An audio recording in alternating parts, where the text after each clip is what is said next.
think about when looking at Bank of Botswana and, of course, where it's going in terms of safeguarding the nation's economic landscape?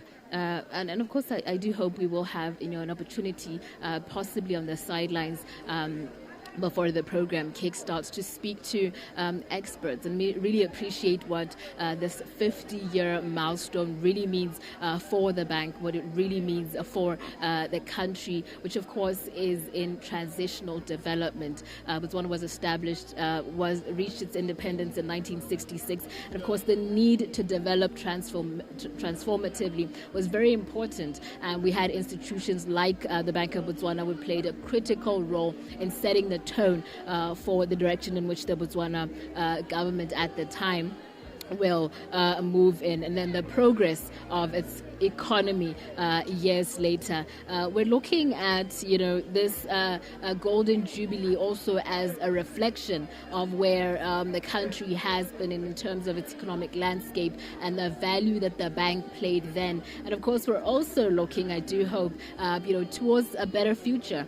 We hope that looking at the various experiences, the learnings that the bank has experienced in the past 5 decades would also, inform the direction in which it will move in the next 5 decades. We are looking at the fact that, Botswana really has developed in a very unique way, and of course it will continue to grow. So we are really looking at the bank as a symbol of resilience. It is a symbol of resilience, having being very integral in managing inflation and managing the value of the pula in safeguarding the nation's foreign reserves. So I really hope we will get a sense of what to expect today, what to expect in the next few decades as well.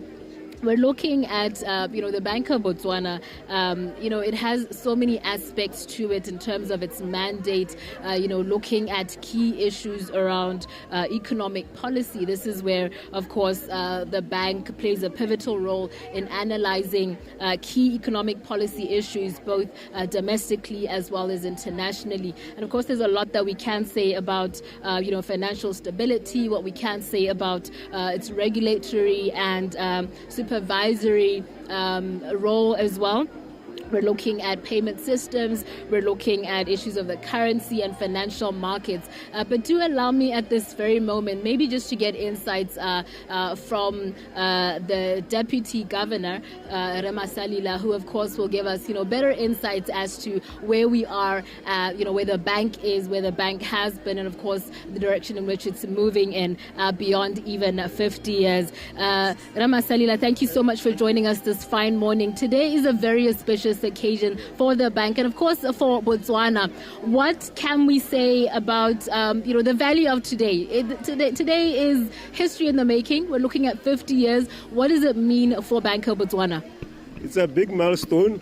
50 years since we were established to help manage the economy of Botswana, contribute to its performance through maintenance of price stability, through making sure that the banking system is stable. It provides the service that they are established to provide, making sure that there's continuous availability of currency, pula and TEME, making sure that all other elements of payments continue to work, that people and businesses can contract without interruption. So essentially, as the byword says, it's about preservation of the value and integrity of the pula ultimately. So that is what we are celebrating. And of course, in terms of, the five decades is a very long time. There have been challenges, there have been milestones. Maybe just take us through a few of those just to really appreciate, just the extent to which the 50 years really mean for even Botswana as a country. There have been quite a few, as you say. Just one of them being in the early 90s, a liberalization of the banking sector, the financial system, that led to establishment of a larger number of banks, providing competition, providing a wider range of services to the public. The other one has been around the monetary policy framework, where we have managed to established a framework that has enabled us to control inflation in an environment of transparency and integrity, helping to build expectations around price developments, therefore anchoring inflation expectations.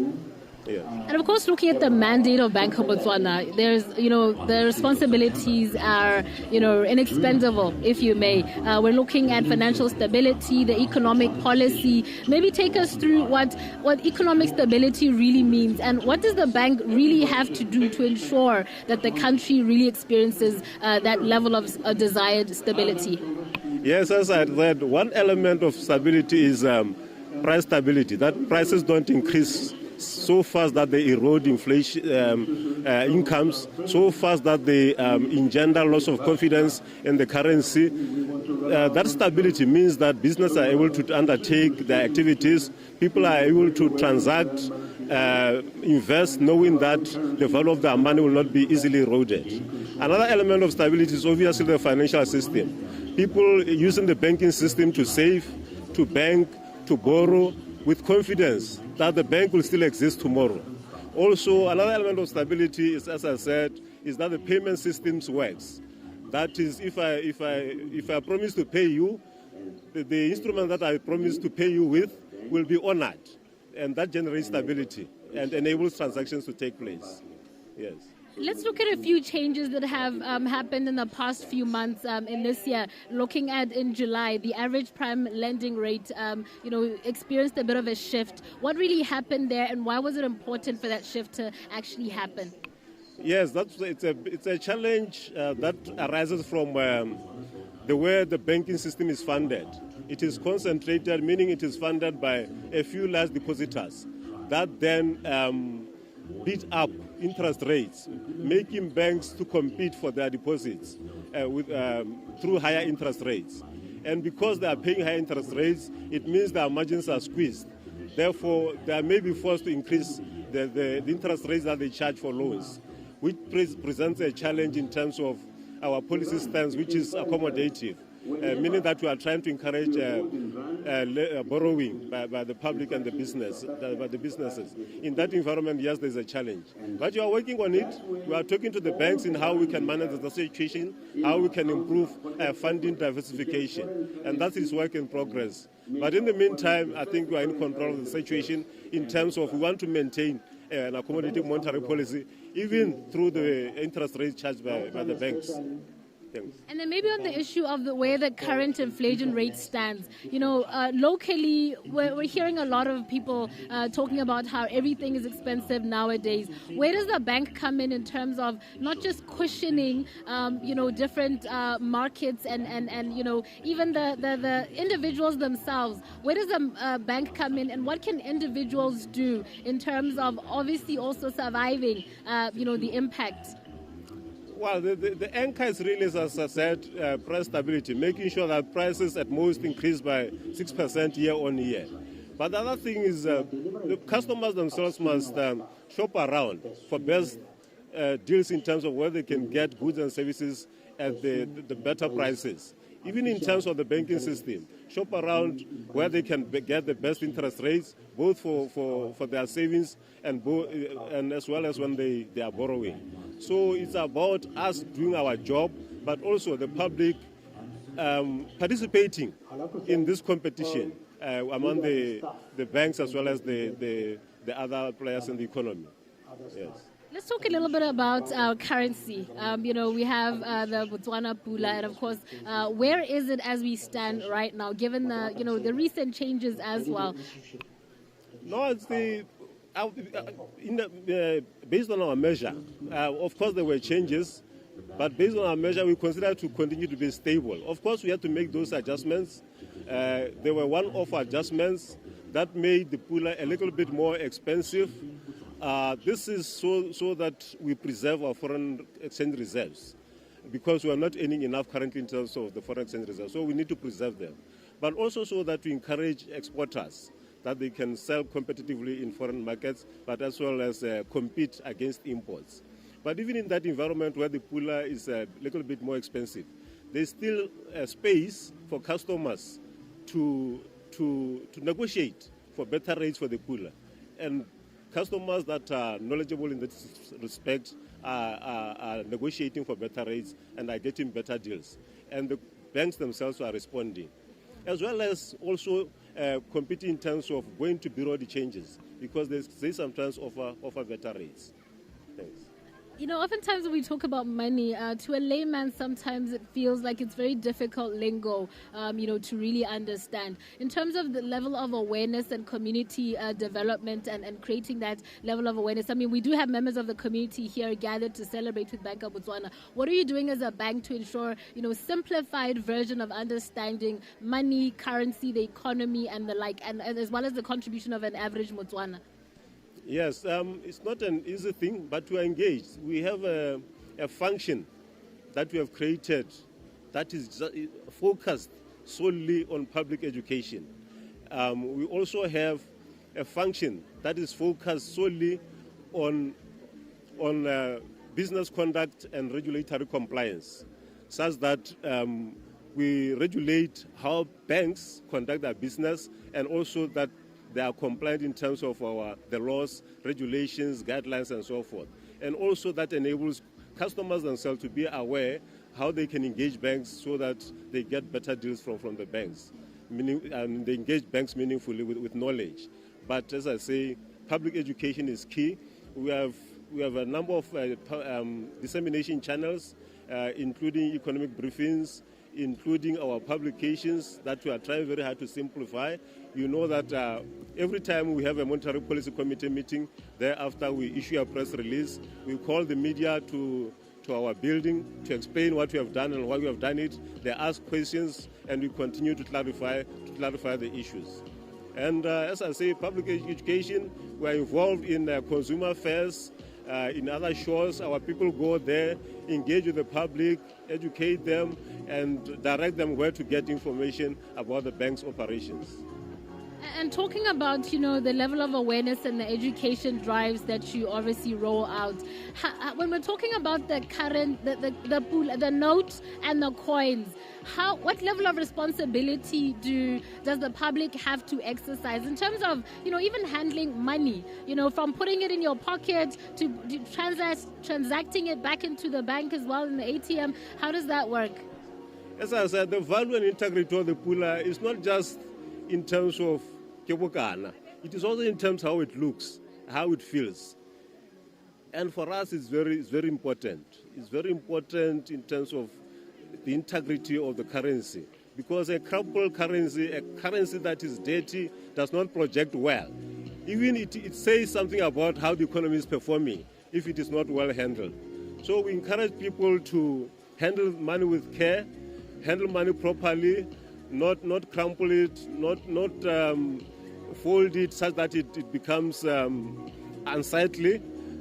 But what we do as well, we have a program of how we take money out of circulation that is soiled, so that we continuously feed into the economy money that is banknotes that are clean, and coin that are clean as well. So that program also helps us to weed out dirty or soil currency. Yes, but the handling by the public is a concern, because we see it how people give somebody a 200 pula note, immediately crumples it, which is not quite good. But as I say, there is continuing public education around that. What about the conversation around counterfeit notes? That's also, education also needs to be stepped up there. What are the conversations that we need to have around that? Yes, again, we have a program of making people aware what are the security features of the currency. But the initial thing is that the currency itself has to be secure in terms of the features that we put in there. That is very key. And we try to educate the public to be aware what are the basic features, how the currency should look, how it should feel, and what specific features to look for in the notes. Yes. Yeah. Ramasadila, let's now talk about, we're looking at 50 years. We did, talk about the various achievements and everything. Looking ahead now, the next 5 decades, what do they look like? They look challenges, but they also present opportunities. I'm sure you are aware of the the opportunities around technology are immense, enabling creation of enterprises, enabling those technologies to connect better with traditional businesses or legacy businesses, so that there's improvement in terms of production, there's improvement in terms of production of services. There are also opportunities. I mean, people talk about climate change. Well, it is a challenge, but there are also opportunities around creation of industries that address the challenges engendered by climate change. Yes. How digitally diverse is Botswana currently? Not just looking at domestically, the way it operates domestically, but also its relations within the region itself when we're looking at issues of regional integration. Yes. No, we are very much part of the region in terms of sharing of knowledge, sharing of information, how we formulate policies and so forth. Just yesterday we had a meeting of the Committee of Central Bank Governors of the SADC. This is a standing forum that meets twice a year, and there we talk about these issues, about how we move towards macroeconomic stability that we talked about earlier, in terms of prices, in terms of stability of the financial system, in terms of how the economy is growing. But we also talk about the emerging challenges that we have to address. The ones that I just referred to around integration of technology into our operations, how we deal with climate change issues, and the extent to which it affects the financial sector, for example. And we are also very intentional on economic integration. For example, integration of payment systems, so that people are able to move money and payments across borders with ease. Yes. Bank of Botswana is, as many would put it, a symbol of resilience. You know, we're looking at, 50 years, like we said, and of course the next 50 years as well. In terms of managing inflation, managing the value of the pula, let's talk about now safeguarding the nation's foreign reserves. Yes, it's again, that is a challenge currently, because our foreign exchange reserves have gone down because we are buying more abroad than we are selling abroad. But again, there's an opportunity. There was a launch, I think, this week of the Sovereign Wealth Fund. That again provides an opportunity to deliberately allocate some of our resources in terms of funds to that fund, so that it grows. It grows organically, it generates returns. And to the extent that there are clear rules about how it is funded, how money is withdrawn from the fund, and the sharing of the returns, it can therefore grow such that it funds industry locally, if that is its mandate. It can also grow by investing abroad. But then the returns, part of the returns can then also fund the government budget. But it's going to be a long process because, as I say, currently I believe people are still looking for where to get the resources to put into that fund. But as the Bank of Botswana, we also have a responsibility in terms of our own foreign exchange reserve management for our own operations in terms of the exchange rate, for example. So as the Bank of Botswana, we also have to have some minimum of foreign exchange reserves to be able to manage our own operations in terms of the exchange rate. And, the president is just about to arrive, but just in a moment's time, we're looking at the fact that, the president will be here in a moment's time. And, of course, he will be speaking to even, the economy of the country. What can we say in terms of, even the value of political will, which we're seeing? Okay. All right. Thank you so much. That was Ramasalila, of course, giving us insights into, what can we expect, during the course of today's proceedings. And, of course, there is a lineup of speeches and commentary, as well as commemorative activities as well. The President of the Republic of Botswana has arrived. President Advocate Duma Boko, and of course he will be speaking at this auspicious occasion. And maybe just a reminder for those who are joining us is that the Bank of Botswana is celebrating its golden jubilee, which of course is 50 years since its inception. And we are looking at the fact that it was 9 years later, following the independence of Botswana, and that the bank was established. And since then, it has been the steward and, of course, a symbol of economic resilience. The President of the Republic of Botswana is here, and, of course, the proceedings towards the commemoration of the Bank of Botswana's 50th anniversary will kickstart just now.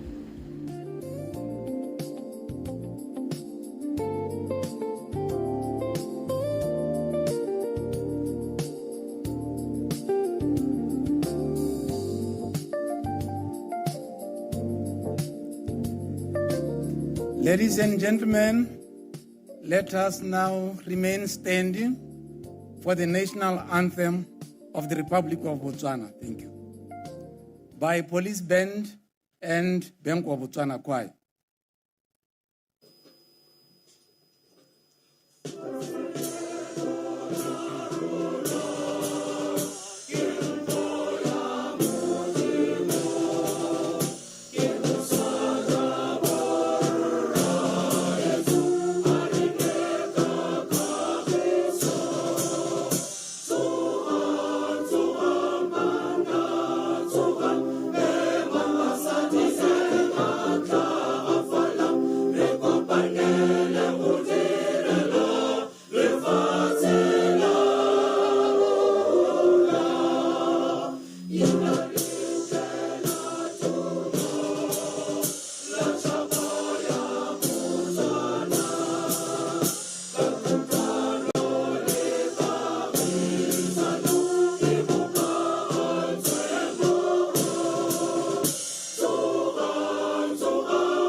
Prayer, please.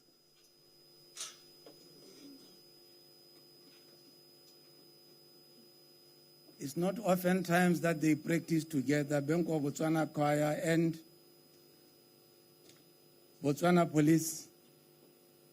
But when they do, you cannot but marvel at the talent they have. Please come.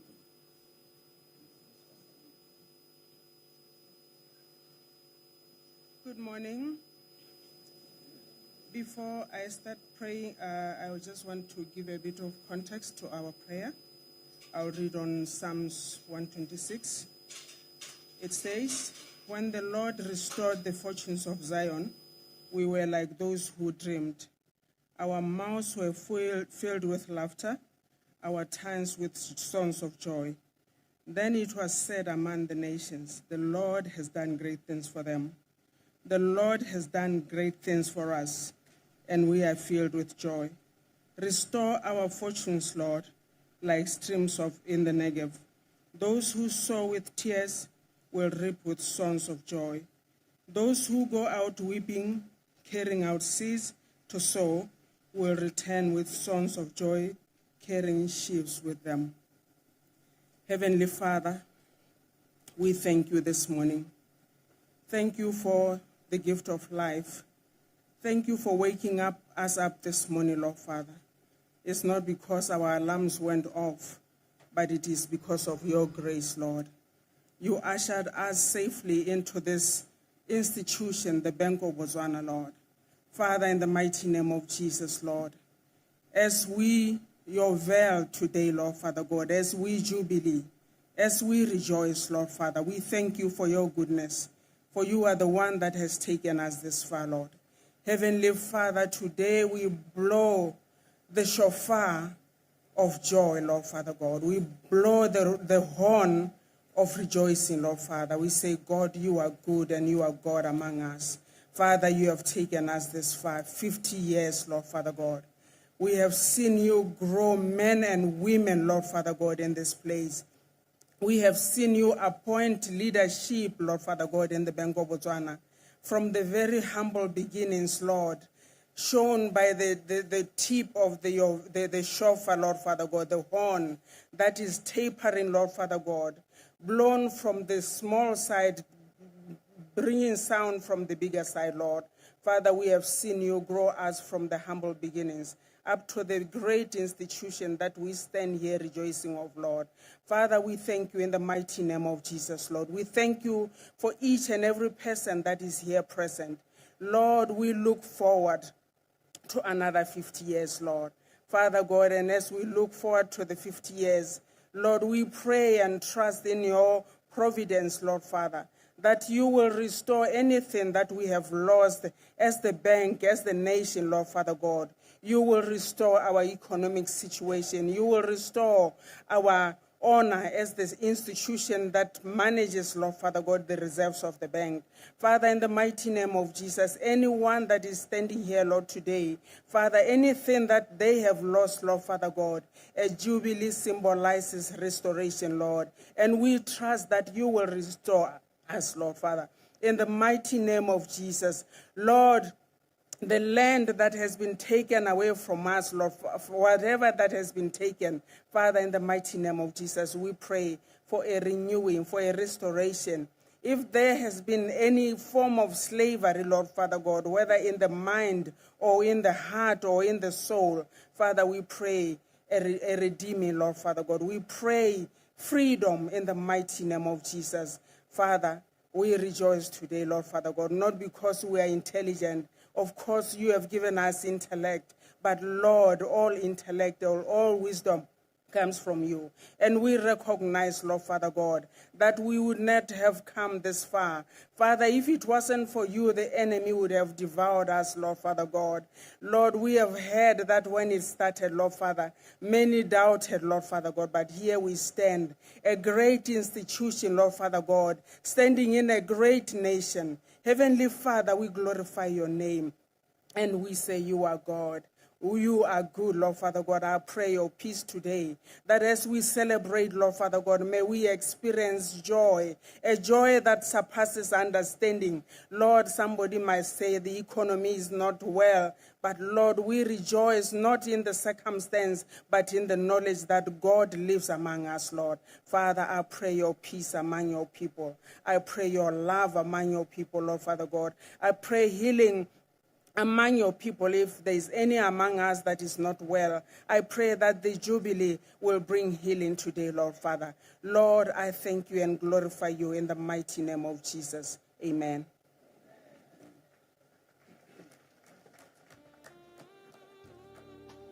Thank you, Ma'am Malogaila. Ladies and gentlemen, kindly take your seats.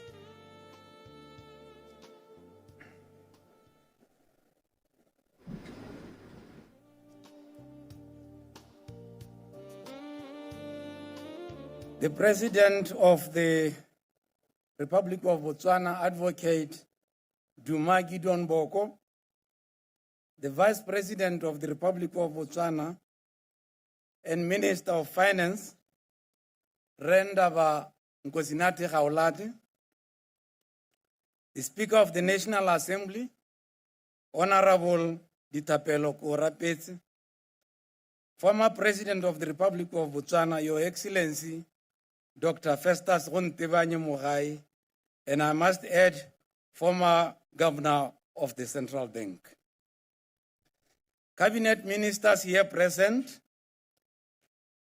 Honorable Members of Parliament, Permanent Secretary to the President, Me Emma LWETSE, Attorney General Me Mako Abram, Commissioner of BDF, Commissioners of Botswana Police and Prison Services, Permanent Secretary, Ministry of Finance, Dr. Tsukulugo Alex Khanetsano, my past immediate boss, and the Permanent Secretaries here present, Board Chairman of the Bank of Botswana, Re Kenneth Mulusi, Governor of the Bank of Botswana, Re Cornelius Dikop, at whose pleasure I'm standing before you today, Executive Director, Africa Group 1 Constituency, International Monetary Fund, Mr. Andriona Abisi, Director, African Development, International Monetary Fund, Mr. Abebe Selassie, Head of Diplomatic Corps, Your Excellency Morris, and your fellow heads of diplomatic missions and international organizations, Mayor of the city, I didn't see him, but in case he's there, Your Worship, Mr. Oarabile Motlaleng, SADC Executive Secretary, Mr. Elias Magosi, Chairman of the Committee of Central Bank Governors, Re Lesija Kanyago, and your fellow Central Bank Governors, former Governor of Bank of Botswana, Re Moses Pelaelo, esteemed Bank of Botswana Board and Monetary Policy Committee members, Deputy Governors Kia Leboga Masalila, Re Lesego Moseki, the senior management staff of the bank, former deputy governors and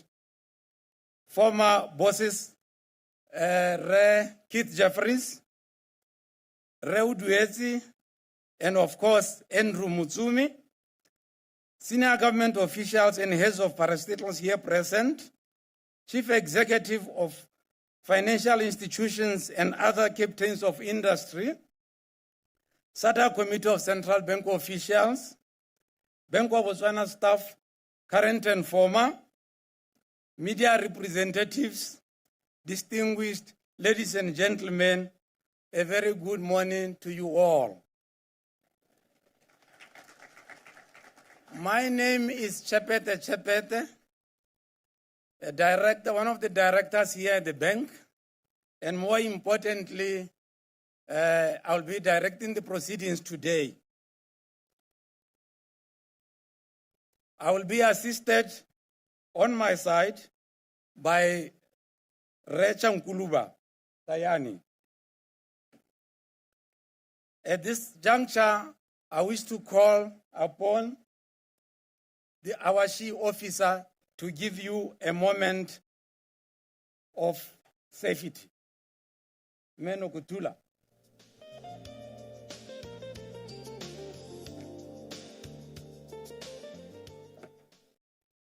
Mr. President, the Vice President, distinguished guest over here, a very good morning to you.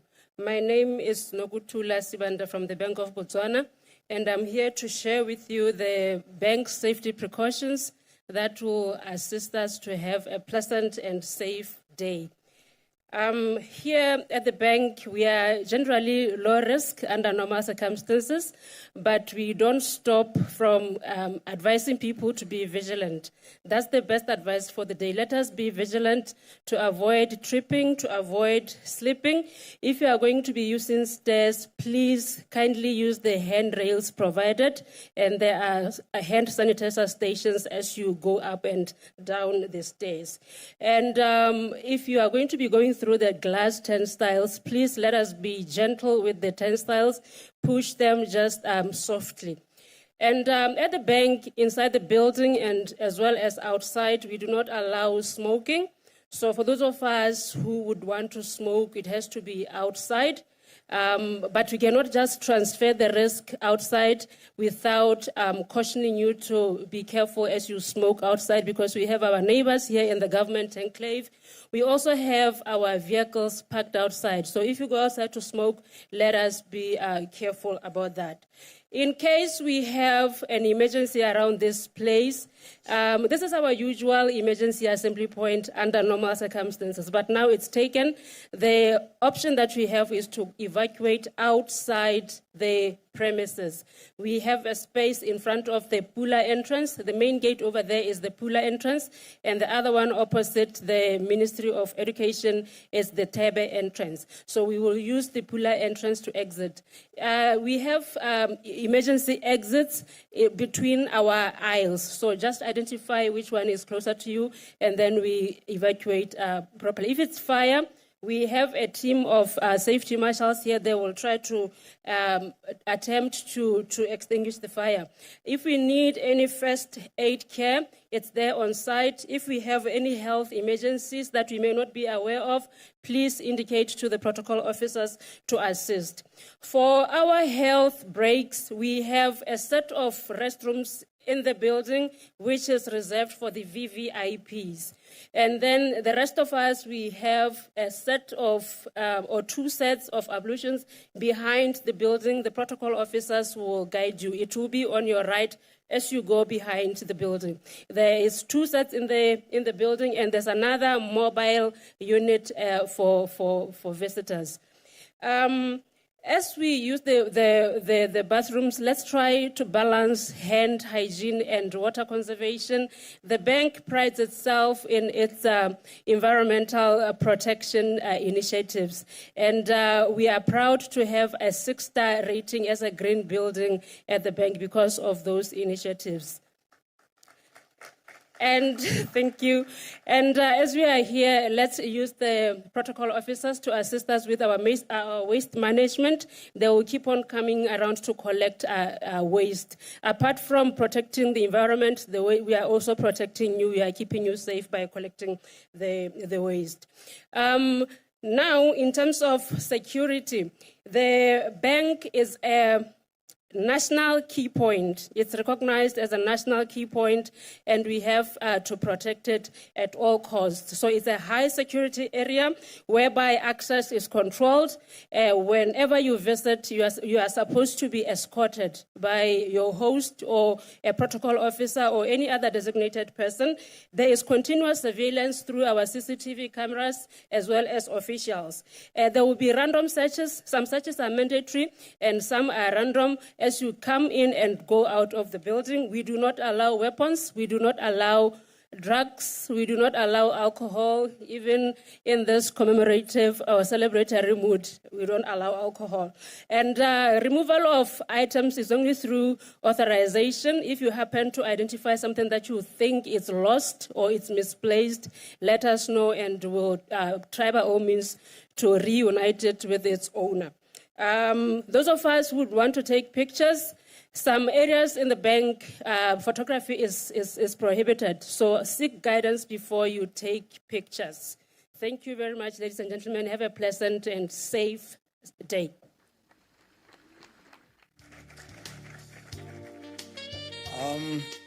Thank you very much, Mayor Nokotula Sibanda. I am reliably informed that Rema Tambo, former Minister of Finance, is amongst us. You are recognized there. Thank you very much. At this time, I wish to call upon the Governor of Bank of Botswana, Re Cornelius Dukop, to come and welcome you formally. Thank you.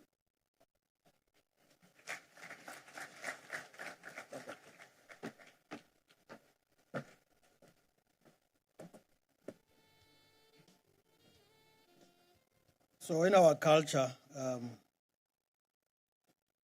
you don't start waffling away before you greet people. Elders will say, so I'll start by saying, Dumelang bitsu bagarona bagolo lebana lebankana bak. Dumelang. I won't go through the tall list of salutations that Chapet did. So I'll write on his salutations, on his protocol. But I'll repeat 2 or 3 people that I want to recognize and welcome, and do so now. The President of the Republic of Botswana, Advocate Duma Gideon Boko. Mr. President, it's an honor to have you amongst us today as the Chief Guest. The Vice President of the Republic of Botswana and also the Minister of Finance, Mr. Ndaba Nkosinati Haulat. My staff and I cherish your presence here today, sir. Former President Dr. Festus Gontebanye Mogai, thank you for coming back today and gracing us with your presence. Honorable Speaker of the National Assembly, Mr. Ditapelo Jorapeti, your presence is appreciated. Ministers of Government here present, we welcome you.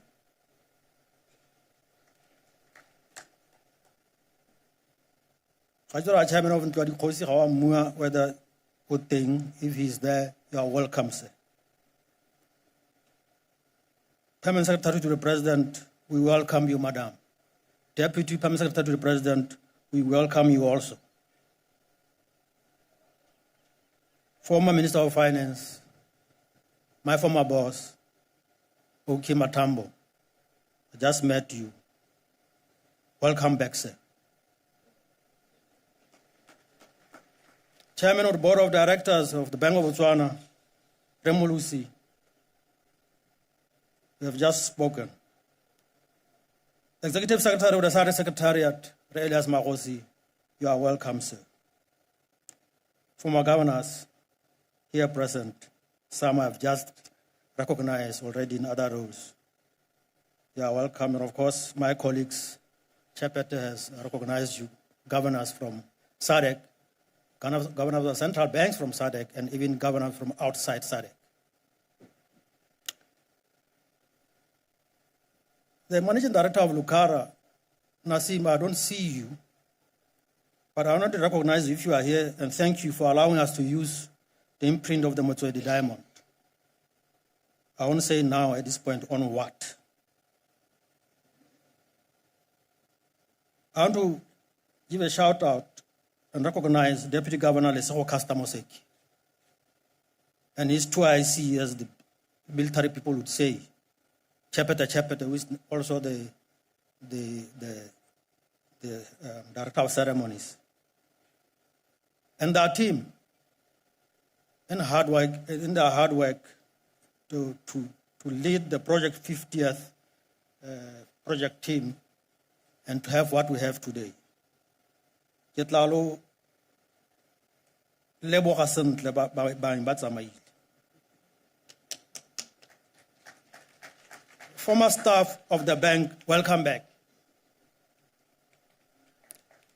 Former Minister of Finance also, former Ministers of Finance. Former Minister Matseka, say welcome back. Former Minister Pegzo Serame, Madam, welcome back.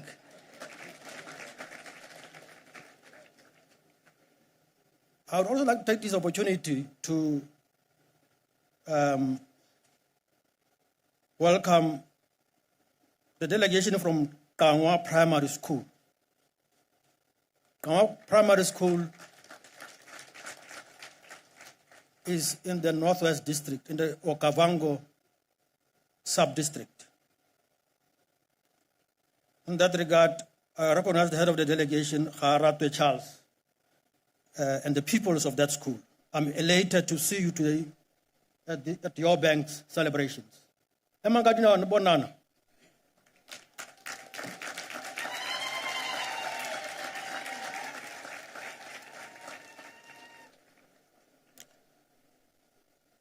Distinguished, if I have not mentioned anybody, it is not my duty, so if you Albert the Director of Ceremonies. Distinguished guests, ladies and gentlemen, my heartiest welcome to you all, and I repeat, good morning. It gives me profound honor to have you at this short event this morning, which marks the 50th year of existence of the central bank of this great nation whose soil we are gracing today. Mr. President, my staff and I feel extremely gratified for having you in our midst today, given your demanding national schedule. We look forward to receiving your message in that regard. We will also have a few remarks of support and advice from the IMF Director Abebe, and we'll receive a vote of thanks from the Vice President and Minister of Finance, and also who is also the political head of this bank. Director of Ceremonies, we are gathered here today at a perilous time, perhaps. Time of an economy in recession, high unemployment, high inequality, sluggish velocity of delivery of public goods, and heightened societal ills. However, we are not here to talk about our misfortunes. We are not here to feel sorry for ourselves, but to celebrate our gains, to cut our losses and get on with it. As they say, when you are in a hole, stop digging.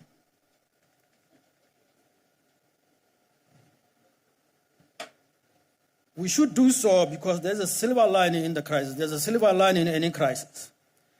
We ought to reimagine an economy and a society without diamonds.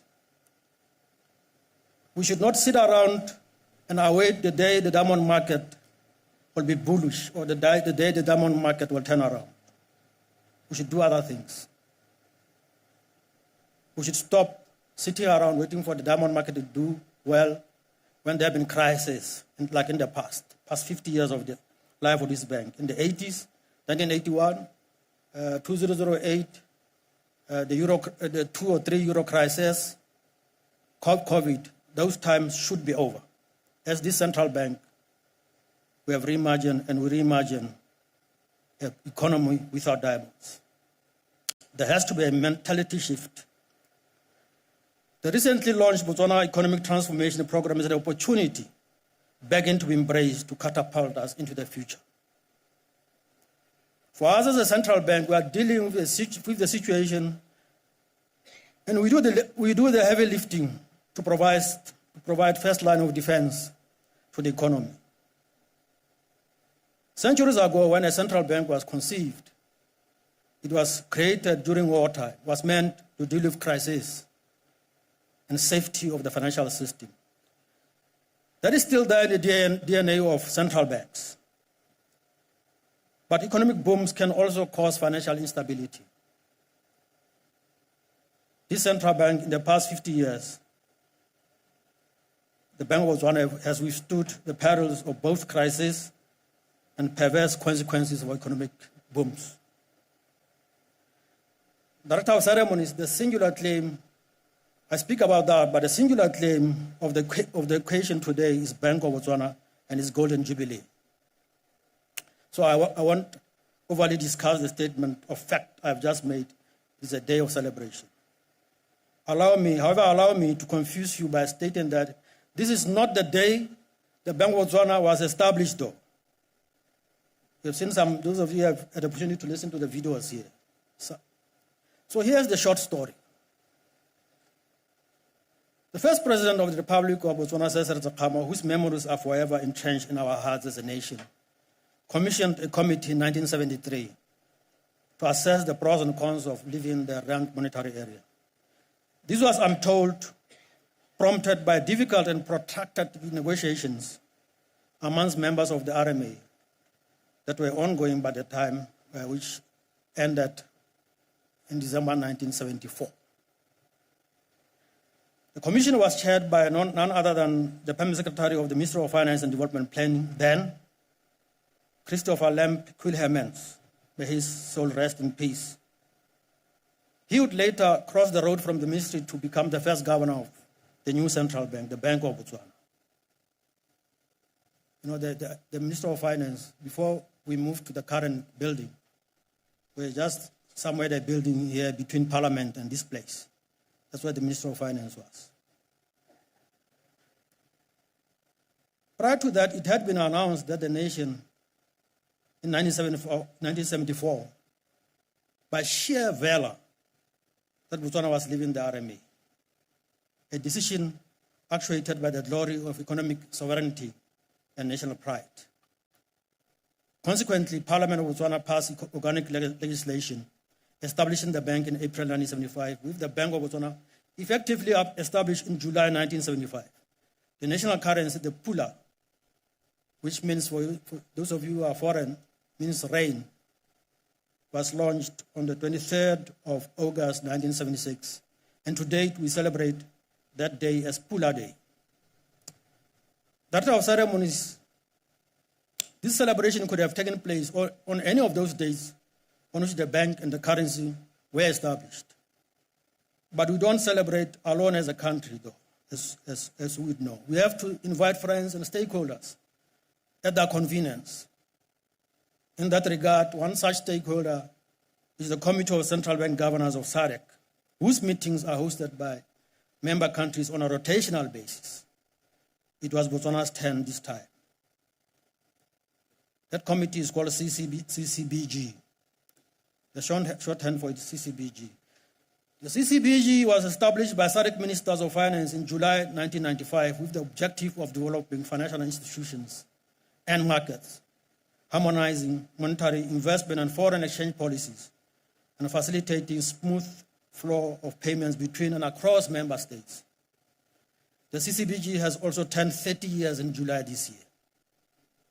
So instead of having multiple celebrations, we have used this week to host both the meetings of the CCBG, which are preceded by meetings of our technical officers, which took place on Tuesday and Wednesday, culminating the governors' meeting yesterday.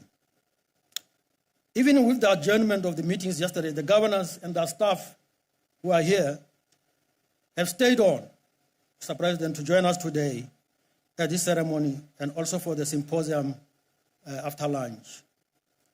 The extended stay is deeply appreciated, but it will also allow them to spend more of the foreign hard currency, which we daily need. Director of Ceremonies, distinguished guests, after having provided a little background, let me summarize a few points that I want to make today before I sit down. This bank will strive to remain and continuously reimagine its role and relevance to all Botswana. We will do so by continuing to improve our superintendence of the financial and banking system, but we will also communicate better with both business and Botswana. We do so currently through various platforms like our website, our Facebook page, other communication channels. We go to Botswana to communicate with them. It is ever harder to communicate though, but we do so even in the vernacular. In SETSWANA, we shall improve and continue to deliver on this. Director of Ceremonies, we do physically reach out to Botswana also. We do so by addressing press conferences. We train journalists on the financial and economic language that we use here at the bank. We attend both commercial and agricultural shows to educate Botswana on our mandate, on the use of our currency, on how to be a better customer of a commercial bank or any deposit-taking institution, including digital payment service providers. We go to the rural areas to talk to primary and secondary school kids, which is the level at which financial literacy should start anyway. We also invite them into our facilities here, Francistown, and other places. The presence of Kangwa primary school kids who just stood up to salute you and entertain us later is a testament of this. We had been to Kangwa twice. It's about more than 800 kilometers from here. And I want to thank my officer who is selfless in doing this job, Khauno Mutsumi, in leading these exercises. It's not only Kangwa, but other communities and schools which are not here today. Madam Charles, the officer, the head of delegation from Kangwa, I don't know whether it's Kangwa or Kangwa, forgive me. We will continue to Kangwa Primary School. We will continue to deliver on community outreach and financial literacy education. We shall stay true to our objectives as a central bank and mandates as requested by law. We will continue to ensure price stability in the country through our monetary policy operations. We will support national economic goals. We will ensure the attainment of financial stability as we do now. We will continue to issue into circulation and manage national currency and fortify the trust Botswana and business have in their currency. We will continue to provide payments oversight in the economy will ensure there's safety and efficiency in that regard. We will continue to implement and reform exchange rate policy. We'll manage and invest official foreign exchange reserves as we do. We will continue to deliver on all this.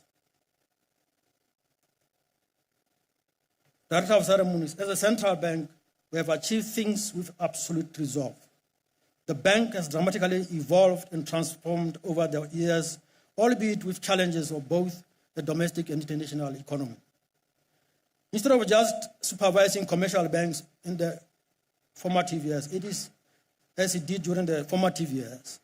The bank's mandate has expanded. We now went above supervising and regulating commercial banks.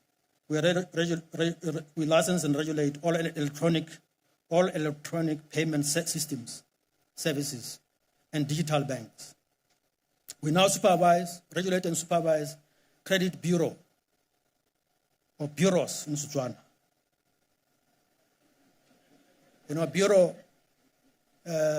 Europeans decided to put an X at the end, which is French, but you don't pronounce the X. So we now supervise credit bureau. We also supervise credit information bureaus.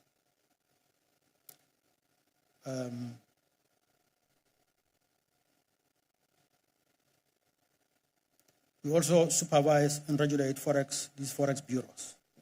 The law also requires us now, the new law, to supervise deposit-taking cooperatives, the SACCOs. Mr. President, Mr. Vice President, ladies and gentlemen, we will continue to deliver on that. The bank has established a deposit insurance scheme, which is meant to insure and protect the deposits of customers of banks and other deposit-taking members of the scheme. It is mandatory for all commercial banks to be members, but other deposit-taking institutions can join. Should a member institution or bank fail, a payout of a maximum of 250,000 will be provided to an individual customer, or to eligible customer. This is customer protection at its best. Director of Ceremonies, compared to 1975, we now have a highly skilled workforce of young people who are in their 30s but with PhDs. And it's a mix of those young people with experienced central bankers of the bank, which enables us to carry out the bank functions effectively and efficiently. The different skills as facilitators our role as a research organization. The knowledge products produced out of this research are deposited in our research bulletin. In addition, we undertake annual research work on a particular topic, which we include as an annex to our annual report. Let me hasten to say that legacy skills become irrelevant very quickly. We have recognized this and repurposed our skilling, training, and talent identification and management strategies to future fit the bank to build and retain capabilities to tackle the ills of the economy and ride the wave of winds of change. We have invested heavily in human capital, and we have also invested heavily in ICT assets and solutions to ensure our corporate duties and duties as a regulator and supervisor are not compromised. We are a highly digitalized and digitized institution. Even if I say so myself, there is no other public interest institution at our level in that regard. We are first in class.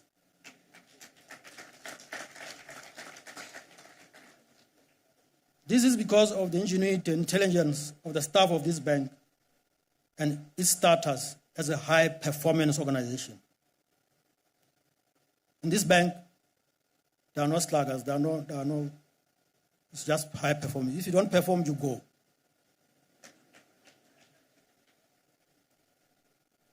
I just talk about IT assets. Look at this building.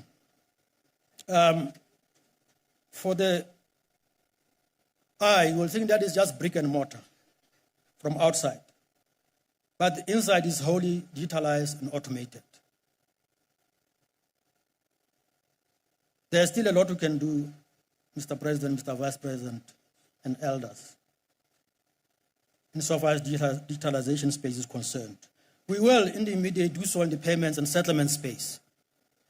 In order to transform the payment services in the economy, the banks stopped the use of checks as a means of payment on 31st of December 2023. That decisive action increased the use of digital platforms to about 96% last year. We are tenacious in our resolve to transform our clearing and real-time gross settlement and payment systems by establishing a national retail payment switch. We have digitalized our current banking hall, which amongst its other functions currently, the government uses to deposit its revenue manually. In that regard, we shall digitize the collection of government revenue by ministries through the Accountant General, smart boards, and Botswana Unified Revenue Service. We have achieved the phase one milestone early this month, or last week, which allows for digital deposit of cash. And the next phase will be to interface with the concerned government entities. The project will enable, my deadline for that is really, if I have to take care of how slow government entities will move by December or January 2026. The project will enable digital collection of revenue anywhere in the country and will close leakages in the revenue collection chain through instant reporting and reconciliations. We will deliver on this project.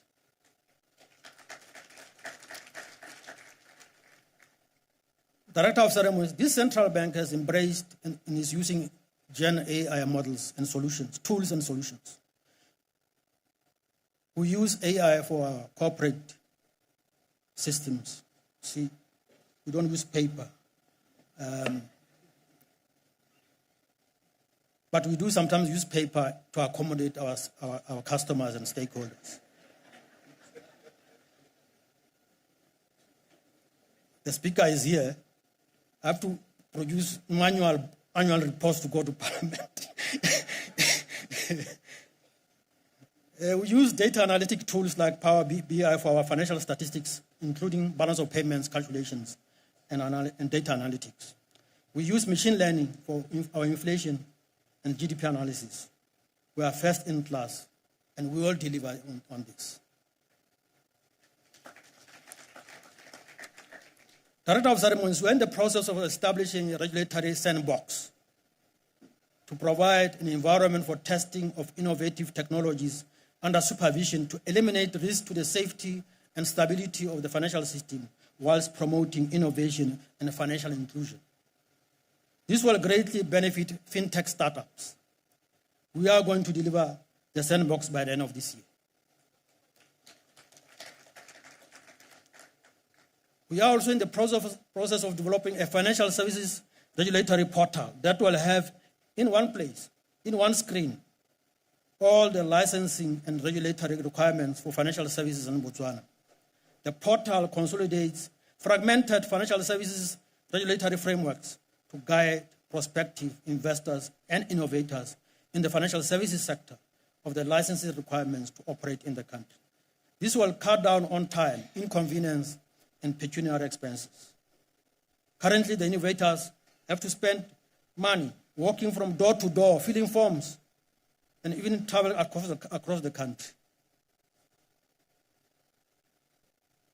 What's our child to come here is 280 people in the bus and 280 people back.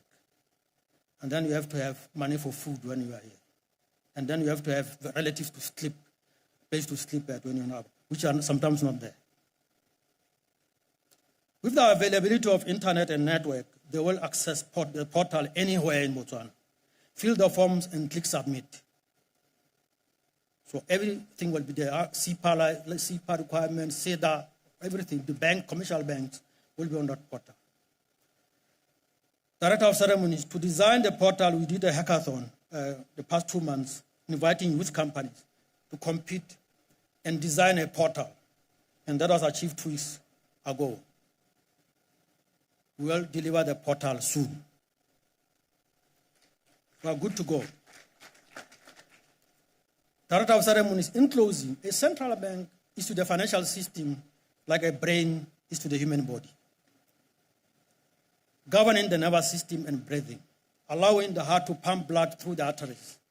In effect, governing the functions of the body, maintaining price stability and financial stability through deep analytical, highly skillful work resulting in sending the correct policy signals and prudential supervision, allows the financial system to function well and transmit, like blood in the arteries, money, allow commercial banks to create money and put the money into the real economy for economic activity to take place.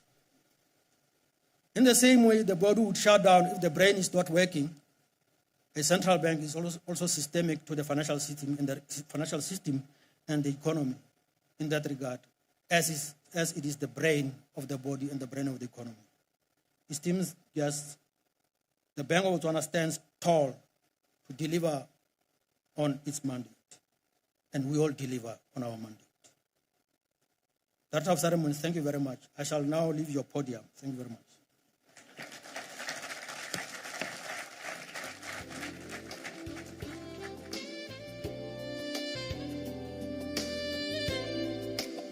Thank you very much, Governor Dikop. Ladies and gentlemen, the convenience is on my extreme left. Where the red carpet ends, you turn to your left, and that's where you'll find the conveniences. If you need anything else, please look for somebody, whoever you find that is wearing what I'm wearing today. You'll get assistance. I will call now to the stage Me Lesego Nchunga Mokaile. She's a lawyer by profession, a human rights lawyer, with over 10 years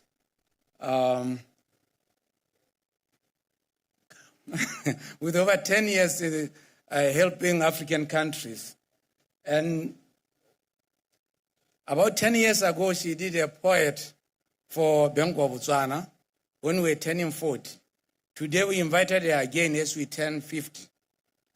You'll see why, because she's more of a poet than she is a lawyer. Thank you very much.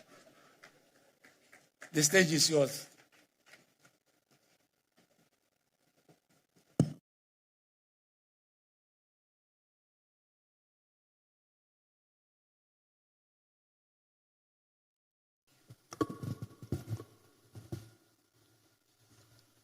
Dumelang.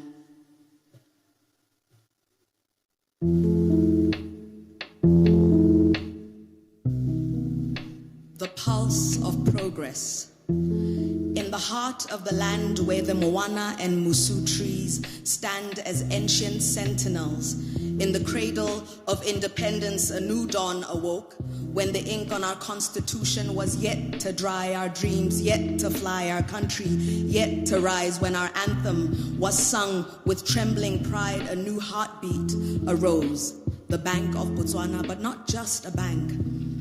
A vault of trust, a keeper of our treasure, a guardian of our wealth, a strong room of value, who became an engine of prosperity, a fountain, a seedbed, the cradle of commerce, a pillar of progress, a conduit, the channel of Botswana's dreams, the bridge, a compass to steer our pula, a shield to protect our diamonds, a promise to turn cattle into prosperity, song to turn education into empowerment, and the winds of change swept across the plains in the midst of a young nation finding her voice with dreams as vast.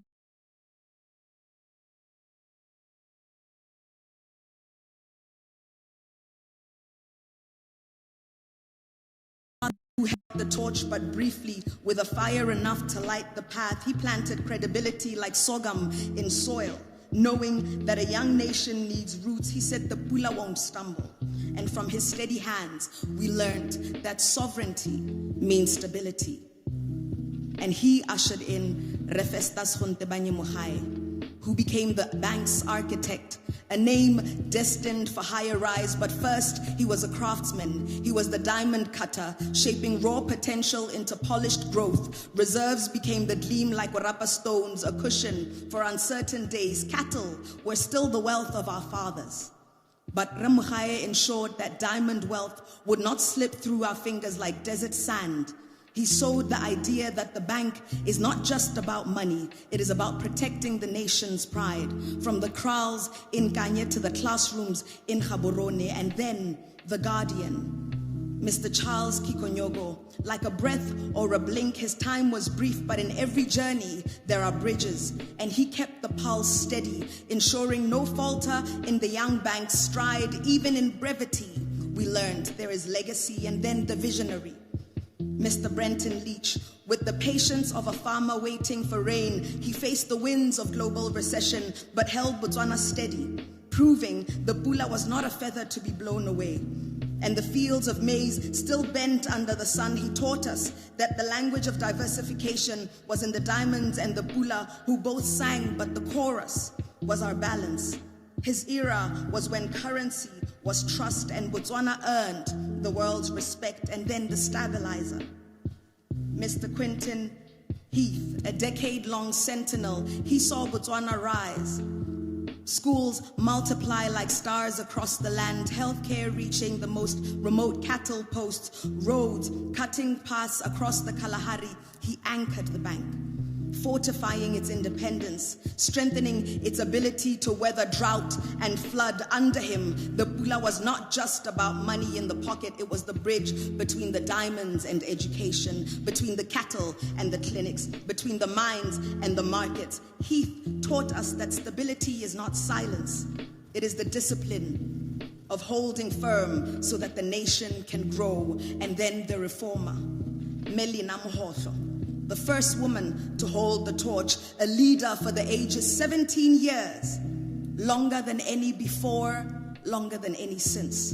And through her, the bank became like a mother, guiding us through the storms. And when the world shook in 2008, and when the markets crumbled and giants fell, Memohotlo held Botswana steady. She modernized policy, brought transparency to our reserves, and championed financial inclusion. Under her reign, the bank's song reached the farmers in Serowe, the students in Francistown, the cattle herders in Khanzi, the diamond cutters in Jwaneng. She reminded us that diamonds alone are not enough, but that our greatest wealth is our people, educated, empowered, unbroken. And then the bridge, Remoses Pilaelo, bearing both tradition and tomorrow. He found a world alive with technology, where mobile phones became our wallets, where fintech rose like a new dawn. Honest, he embraced digital banking, made inclusion more than a slogan, so that even when the grandmothers in Kavimba, Kachikao, and Mavere could feel the pulse of the bank in the palm of their hands, he strengthened consumer protection, ensured that in a world of change, no Botswana was left behind. Agriculture, diamonds, education, he tied them all to financial access, a bridge between the village and the city, between Botswana and the world. And now, the present.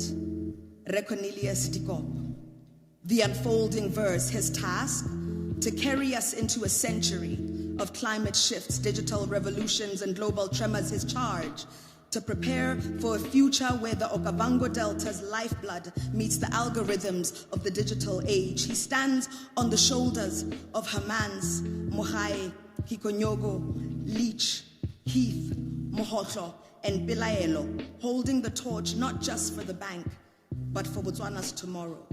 50 years.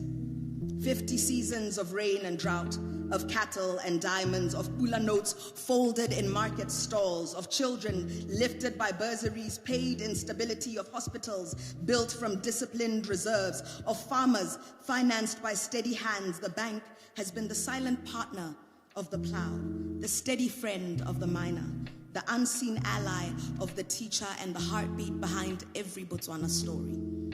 And now we sit here at the Golden Jubilee. The road ahead, sure, it's uncertain, but uncertainty has always been our canvas. The changes are vast, and so are the opportunities. An inclusive economy where every Botswana, from the cattle post to the city center, holds not just currency, but dignity, born from the bank's integrity. And today, we honor every milestone, every achievement carved into these 50 years, the Bank of Botswana, born of independence, forged in resilience, steadied by discipline, transformed by vision, remains not just an institution, but our story. A story written in the pula and the diamonds, in cattle and classrooms, in sweat and stability. 50 years behind us, and still we keep flowing forward into the next 50, into the horizon, into tomorrow, into every corner, in every heart, shining like the waters of the Chobe River, to rise beyond the peaks of the hills of Tsodilo as we march forward. Let our steps be in unity, with a spirit unbroken, a vision unyielding, and a resolve believing. The Bank of Botswana continues to be our pride and our stride. Thank you.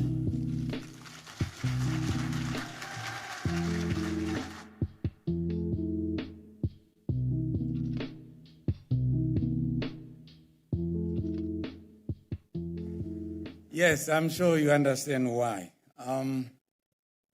Thank you very much, Manchunga. At this stage, I will call the Director of the African Department, International Monetary Fund, Re Abebe Salasi, for his remarks. Thank you very much. Please use the stairs on my left. Thank you.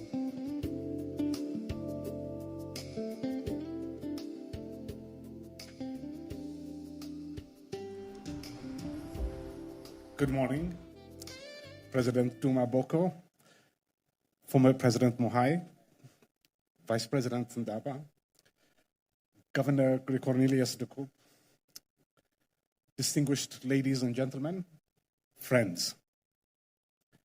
It really is a true honor to join you today at the celebration of the Bank of Botswana's 50th anniversary. A milestone that calls for celebration and reflection, celebration of just how far Botswana has come, and reflection on the challenges and opportunities that lie ahead. I have to say I feel a little bit at a disadvantage coming as I do from that incredible poem by Ms. Lasaho, and I hope you'll forgive me for the very dry presentation that I'm going to be making. So, Governor Cornelius has kindly, I'm not sure why, also invited me also to make a more technical presentation this afternoon. So today for this morning, I'm going to be sticking to a little bit a summary and high-level takeaways from my remark. The theme of the symposium this afternoon is on enhancing resilience, which could not be more timely. And I have decided to speak this afternoon because also I think it ties very nicely with the theme of all of the work that's going on currently in Botswana on resilience being reliant on economic diversification. Such structural transformation, such broadening of economic activities in an economy is the kernel of economic development and economic progress. So it cannot be a more important topic. Botswana's socioeconomic transformation and development journey over the past 5 decades have, of course, been truly, truly phenomenal. But as policymakers here have been first to realize and point out, the old economic model is no longer fit for purpose. Indeed, acute macroeconomic challenges are at hand. A direction of change is needed, and quickly so. So it's very good to see that the Botswana Economic Transformation Plan, which is set to tackle this. So for what it's worth, I'm going to offer a few remarks on what the kind of topics, what kind of issues could help ensure that the upcoming decades will be as successful as the previous decades. So in the spirit of Sankofa, great Akan people wisdom, I will start by very, very briefly looking back, as they say in Ghana, to mind forward. At independence in 1966, Botswana was one of the poorest countries in the world, a subsistence economy, little infrastructure, and heavily reliant on external support. And yet, within a generation, Botswana became one of the richest countries in sub-Saharan Africa By the early 2000s, per capita income had surpassed South Africa's, a benchmark we often use in our region. And this success was not an accident. It was built on prudent economic management, sound governance, and strong institutions. Diamond revenues were invested in schools, in hospitals, in roads. Poverty fell, literacy soared, and communities were connected. Botswana became the exception, the country that avoided the resource curse. Our sense is that there were three pillars that made this possible. The first pillar was strong institutions, rule of law, accountability, low corruption, entities like the Bank of Botswana that were focused on pursuing their mandate. Second, sound macroeconomic policies played an important role. Inflation was kept low, the exchange rate was managed prudently, external and fiscal buffers were built. Third, capital accumulation. Mineral wealth financed roads, schools, and healthcare. Investments lifted human development and productivity. The interaction between the second and third pillars, sound macroeconomic policies and capital accumulation, are particularly noteworthy. Botswana did not make a headlong rush to invest all of its income. And Lord knows, the temptation to invest more, given all the development needs the country has, must have been immense. But capital investment was kept to what was consistent with implementation capacity and to projects with very high rates of return. These three pillars carried Botswana for decades, but as the government has been quick to point out, the severe strains are evident. The first thing to note about the current conjuncture is that the economic challenges that we are seeing now have been going on for a while. The warning signs have been there for a while. To my mind, the acute strains currently being experienced can best be explained by the interaction between exogenous shocks, policies, and institutions. Starting with exogenous shocks, the last 10 or so years have been characterized by a very difficult external environment for almost all developing countries. And the 5 most recent years, a source of much external pressure. And for Botswana, there's also, of course, been a country-specific shock, the advent of lab-grown diamonds. This can clearly be seen in the declining share of mining revenues, which is, of course, a very important source of income for the government. Second, policy. The policy response to the emerging challenges has unfortunately been inadequate. To a first approximation, the response to slowing growth and falling revenues has been to maintain the overall spending level, including a very high public investment ratio. This, despite returns to most of this new investment, particularly on infrastructure, having been declining. The weakening of the fiscal position not only contributed to the quick erosion of fiscal and external buffers that had been built over decades, but also did little to prop up growth, or indeed to tackle the stubbornly high unemployment, particularly among youth, which remains at around 38%. Turning to institutions, and here I use the phrase institutions to refer to things like the social contract, political norms, systems of fiscal accountability. My sense is that these remain as strong as ever. The exception, perhaps, is the overly large public sector, including a rather high public sector wage bill, which consumes some 58% of total tax revenues. As Lenin once asked, what is to be done? A few quick thoughts on this, drawing on the lessons and experience from other countries. First, the experience of countries that rely on a single commodity heavily, the likes of Nigeria, Venezuela, Zambia, versus, say, Qatar, shows that commodity dependence without buffers is fatal. Botswana, of course, does not have the capacity to build buffers at this juncture.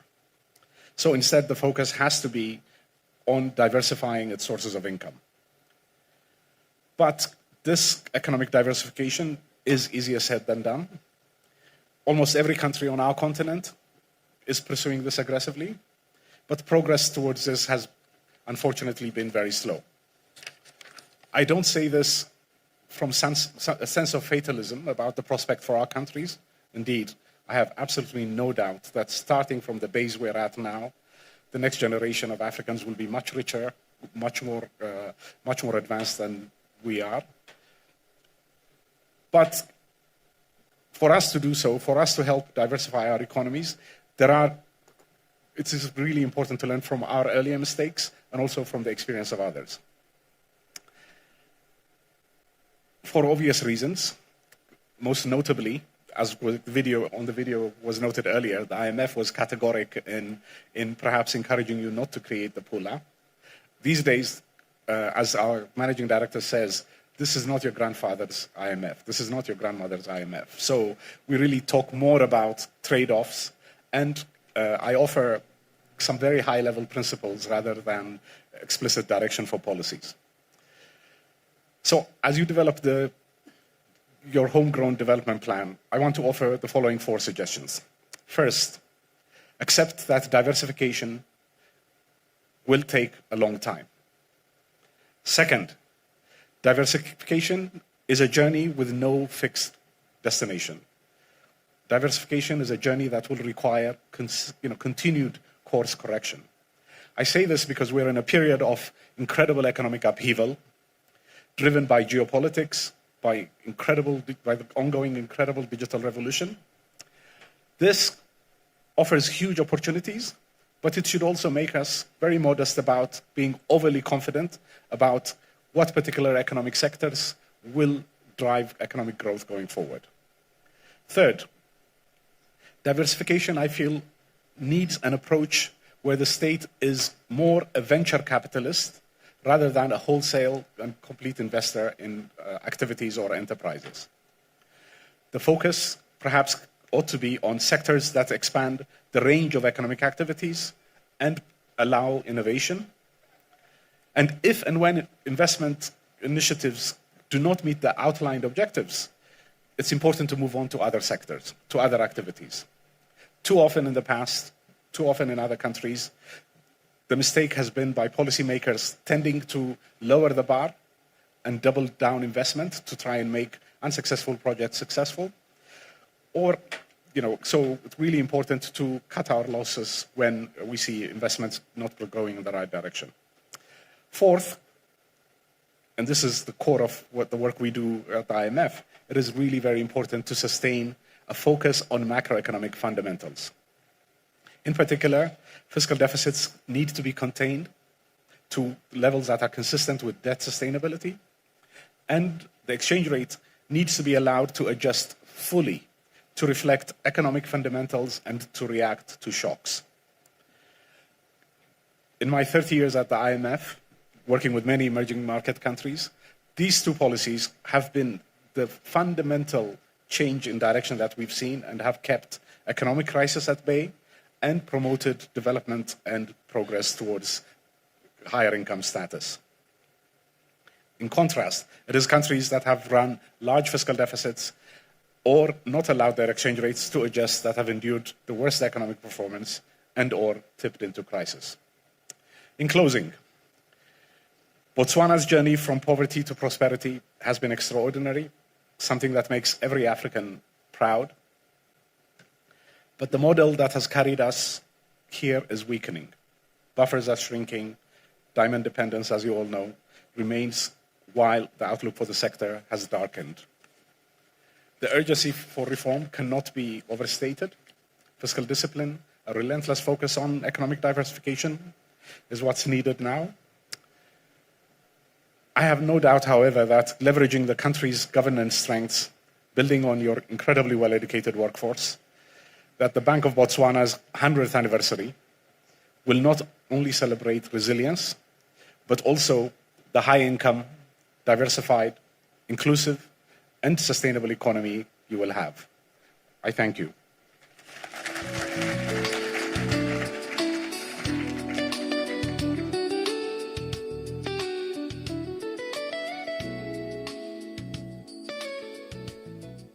Thank you very much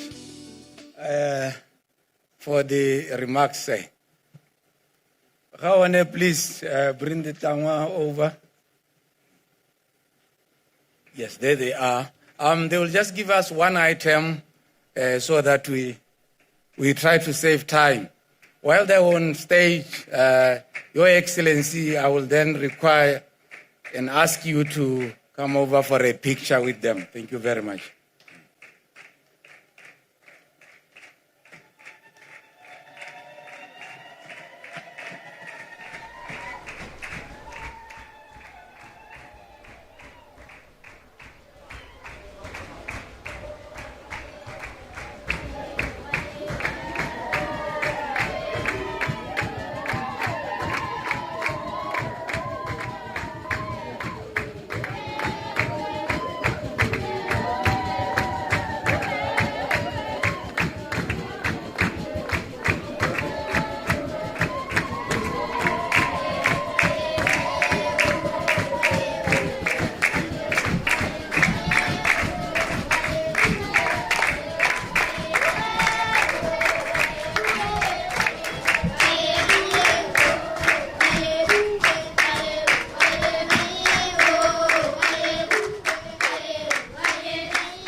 kindly remain on the stage when I ask the President to...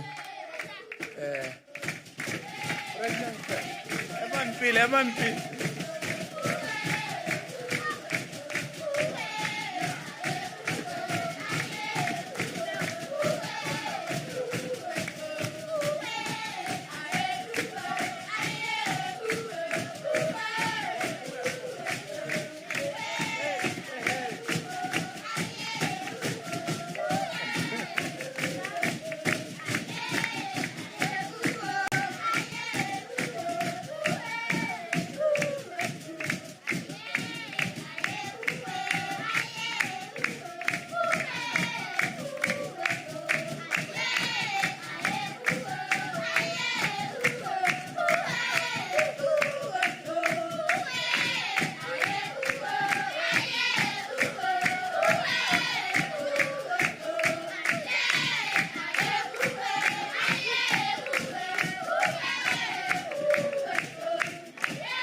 Kaone, please join them.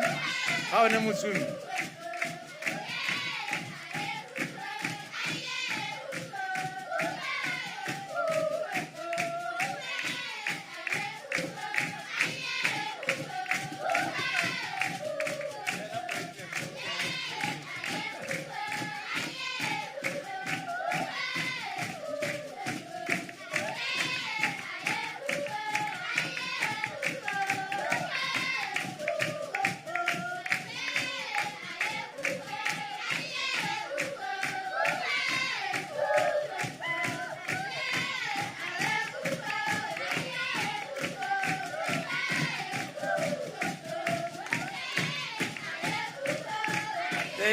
Thank you.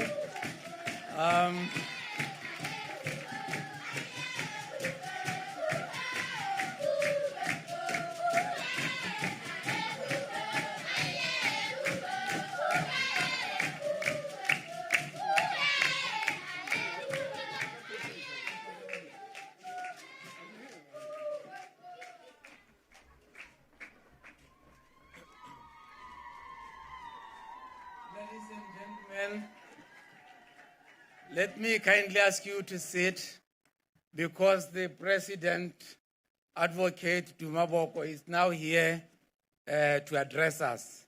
He will not be leaving the stage. Over to you, Mr. President. Thank you very much. Let me start by appreciating the beauty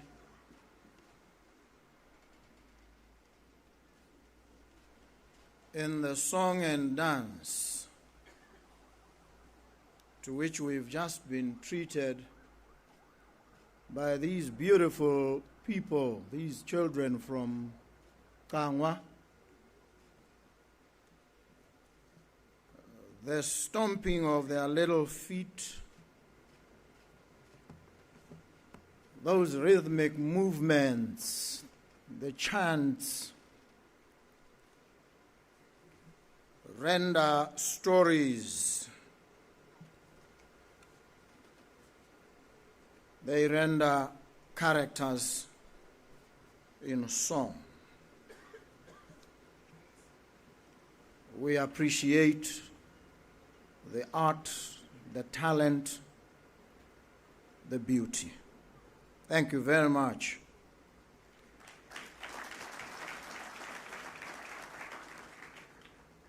May I acknowledge also the poet, the lawyer come poet. I think to be a good poet, you have to be a lawyer. Thank you very much for those lightning bolts of verse and poetry that you delivered here. The three arms of government are supposed to be represented here. I stand representing the executive arm. I am with the Vice President of the Republic, Kosinati Daba Khawlat. Him and I are the arrowheads, not just of the executive arm, but the entire republic. We are here with our charges. We have the Permanent Secretary to the President, Permanent Secretaries, top government officials, all forming part of the executive. The executive wields the sword through the Botswana Defence Force, the Botswana Police, and I see the Commissioner of Police here, and representation from the Botswana Defence Force. I know the commander is outside the country. He would otherwise be here personally representing the sword wielded by the executive, which must be wielded responsibly. You can tell the character of a person, a leader, from what he does when he has the power to inflict harm. Check what he does with that power. The BDF is here, the Botswana Police here, the Commissioner of Prisons, Remo Kento, is also here.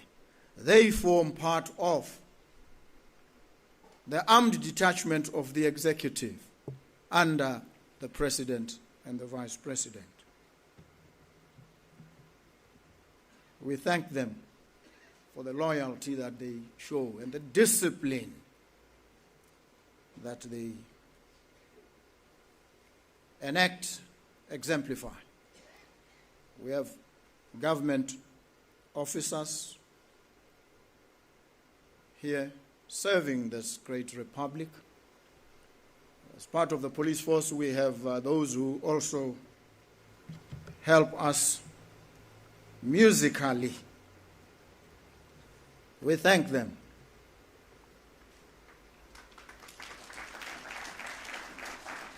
We also thank the choir from Bank of Botswana. Thank you very much. I've recognized the executive. I'd like to think that Bank of Botswana falls in that category, part of the executive, under the Minister of Finance and the Vice President. We thank you for bringing us here today to celebrate with you and listen to your jargon, which sometimes confounds and confuses. We have to relate with it nonetheless, whether we like it or we don't. And sometimes you don't make it easy for us. It sounds esoteric. So thank you very much for the great work that you do and the teachings that you impart, you share with us. Thank you very much.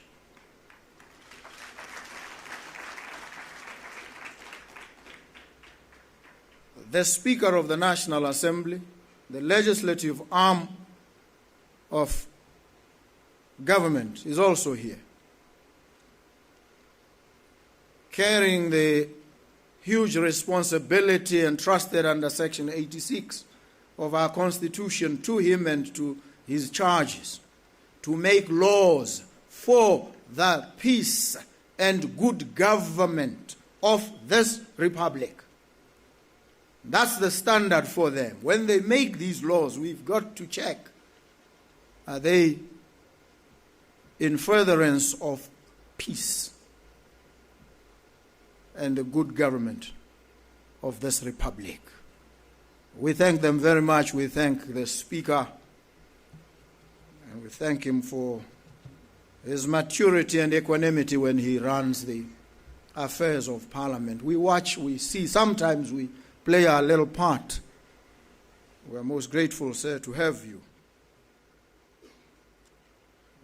Recognize our forerunners, some of our forerunners. The former President of the Republic, Remuhai, is here.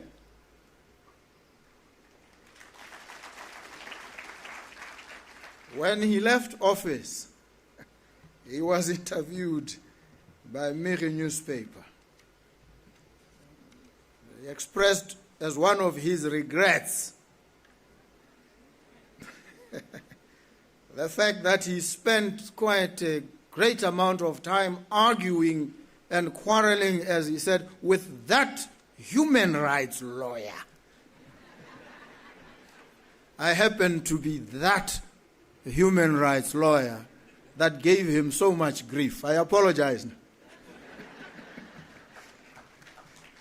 But thank you very much.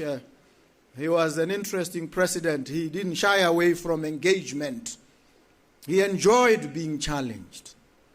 And I pushed him somewhat. I remember at the high-level consultative council where him and I had some very intense exchange, and everybody cringed. And I remember saying to him somewhat irreverently, the most fortunate thing about this republic is that it is not run on the whims of anybody, even if that person be its president. It is run on the Constitution. Everybody looked at me, looked at him, he smiled,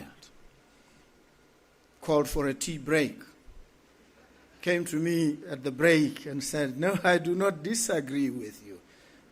I just wanted to understand what you are saying." Thank you very much. That's the kind of leader we've had. We would disappoint him if we fell short of the high standards that he has set for us as a country and as a people. We thank you very much, Mr. President.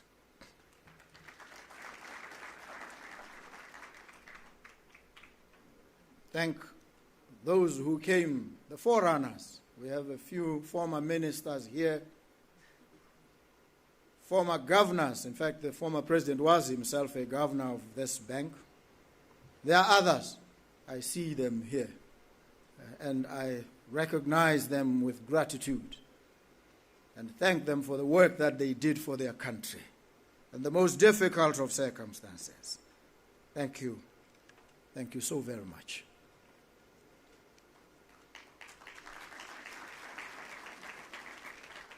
I must also thank the unnumbered throng, the masses of our people who have given us the mandate to take decisions and act on their behalf. We honor that mandate. We take it very seriously. We execute it with humility. Thank you to our people. Some of them, the young ones, with their marauding energies, are out there protesting, aggrieved. They always are, enraged at something that they know is going to happen. Their gripe is, it must happen like yesterday, not today, not tomorrow. We appreciate their energy, their impatience, but we are committed to responding to their pleas and conjurations. We thank them too. They keep us on our toes. I was called in the dead of the night by the minister asking what to do. I said, the matter is before the courts. There's very little you can do. Go and explain to them. Plead with them. I'm sure he's out there pleading his cause to them, giving assurance after assurance, and we mean it. They said, should we go there and disperse them? The police asked. I said, no. They say they are going to spend the night here. I said, let them spend the night. They're free. That's the kind of republic we have now. Must allow some outbursts sometimes. The better to focus on transforming our country. The Executive Secretary of SADC, Ramagosi, is here. Just received a renewed mandate of 4 years. We congratulate him for that. He has been a great emissary, great ambassador of the country. We are much in your debt. Thank you. Members of the diplomatic corps who serve their countries in these trying and turbulent times when there's a vicious pushback against multilateralism, you continue to impress upon us that the charms and allurements of our togetherness trump anything that may try to divide us. Thank you very much for the work that you do. Thank the chairman of the board of the bank. I spend a bit of time, more time, on recognizing each and every one of you than I will spend on the message that I will share with you. Bear with me. Recognize the governor of the bank. Recognize all our international guests. We are honored to have you here. We would like to treat you so well that you keep coming here. And when you come, please bring bags and loads of money to spend here and visit the Delta, engage with the wonders of nature and be inspired. We thank you very much. The judiciary is not here, it seems.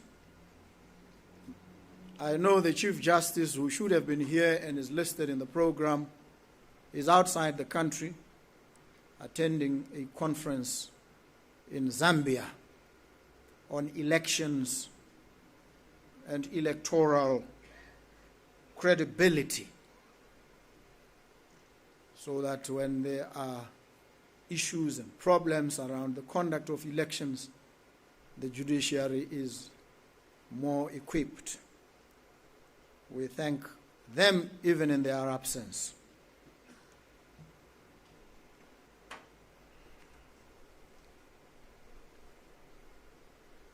We are here today to celebrate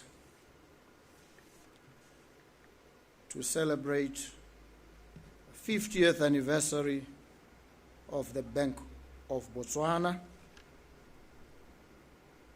Established, I understand, in July of 1975. I was doing my standard 1, Mahalape, somewhere, in a situation where one did not lift themselves up on their bootstraps, but a situation of utter bootlessness. That's where we are. We come from the funk, the humus, down there. That's where we were forged, raised, and brought kicking and screaming to where we stand today. This bank was established then. It turns 50 today. It's a fairly young institution, still growing. The Central Bank of Sweden, I'm told, is 357 years old. That of England, 331 years old. The Swiss National Bank, 118 years old. South African, 104. You can see, relative to these, we are no more than mere toddlers in this space. But we stand our ground. We raise our hand. We learn from those who came before us. We celebrate their achievements. We also learn from their mistakes so that we don't have to commit those mistakes ourselves. So we are much better placed to do the best.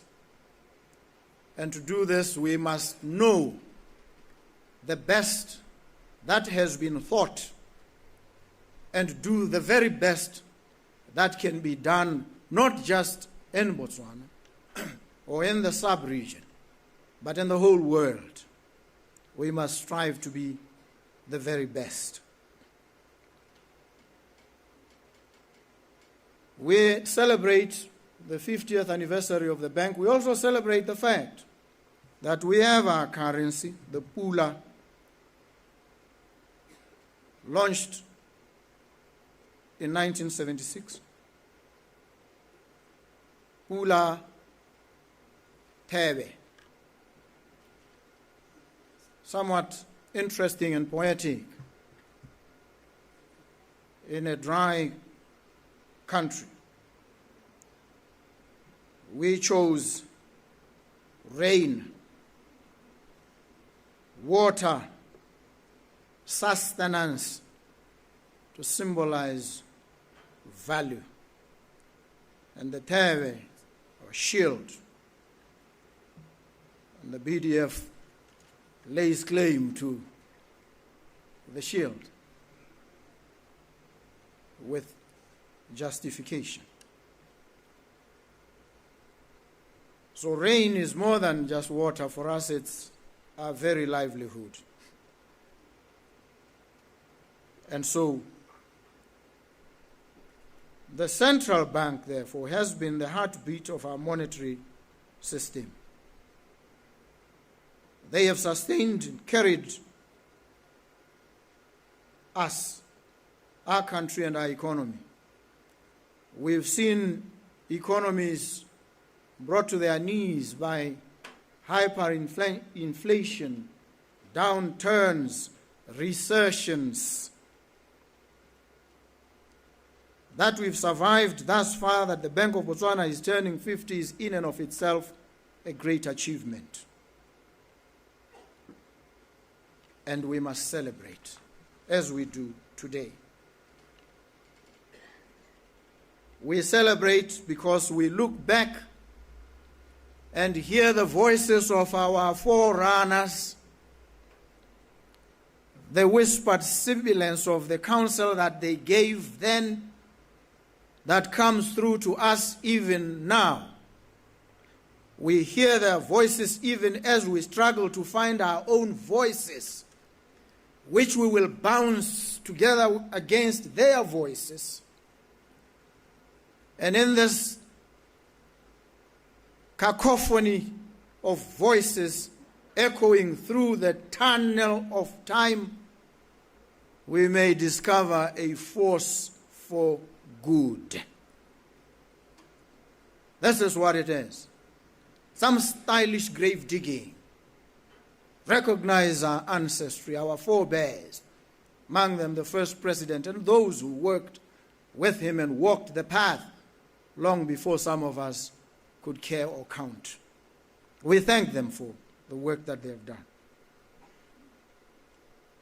We appreciate the guidance, the direction, the conventions that they gave, wrought from their own experiences in their journey. And this celebration today marks a stage in our tormented passage from where we are now to where we ought to be. We are not where we ought to be. Some young artist who passed recently stated it poignantly. We are heading there. It's a mile agoneko. And so we are here to celebrate.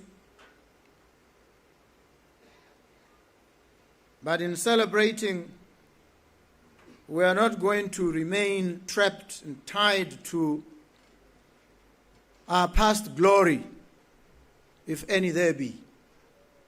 And there's quite a bit of it.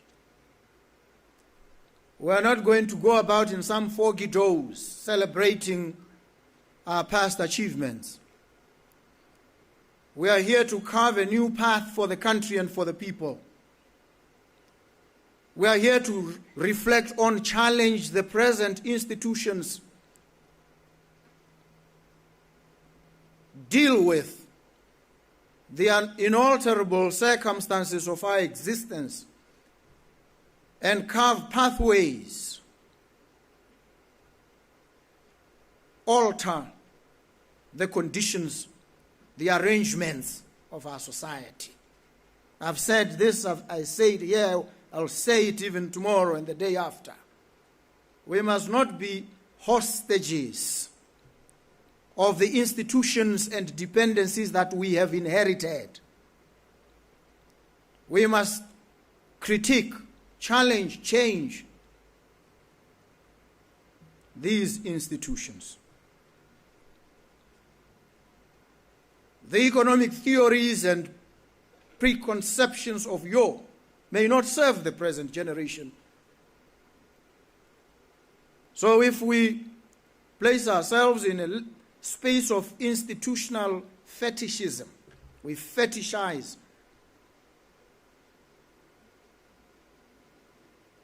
Last speaker said, somebody said, this is not your grandfather's IMF. Yes, it's got to change. There's no institutional fetishism. There's no holy cow. Subject everything to rigorous scrutiny and identify new ways of doing things so that we don't revel in bygone glory and miss where we are going. We are not here to just strive to do something different. We must at all times strive to be something different.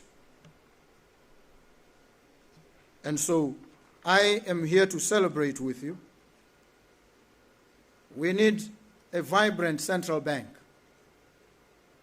one that ensures that we have payments operating, flowing in real time, that most of our people, for most of our people, the money flows are digital. That's what we want. That there's no delay. That things happen in real time and we can track and monitor and be able to tell whether we are taking 2 steps forward and 10 steps backwards. It's very important for us. And so we look to the central bank in this vast array of institutions, the most central of them being the central bank, to guide and direct us in this transformation and transformative endeavor that we are in.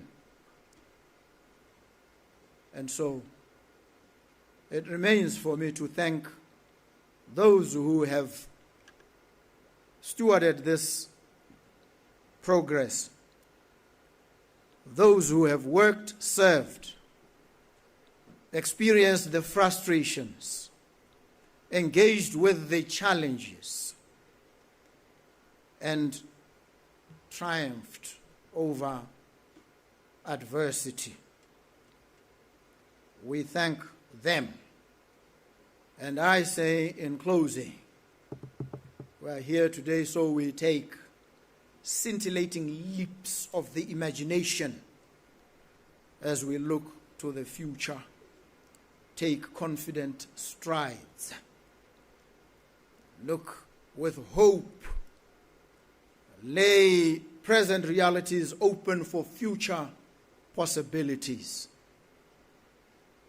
Translate plans, thoughts, ideas into courageous action and spectacular outcomes for the country and for our people.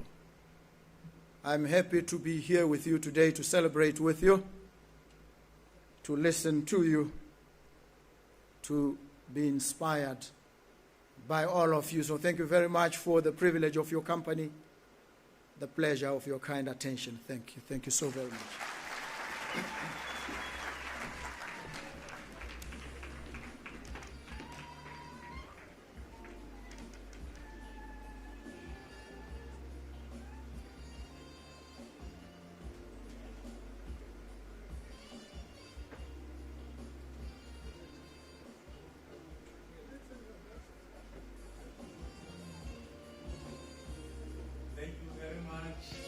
Excellency, you may be seated. Bank of Botswana Choir Police, give us an item. Just one will do while we sort ourselves out. Thank you.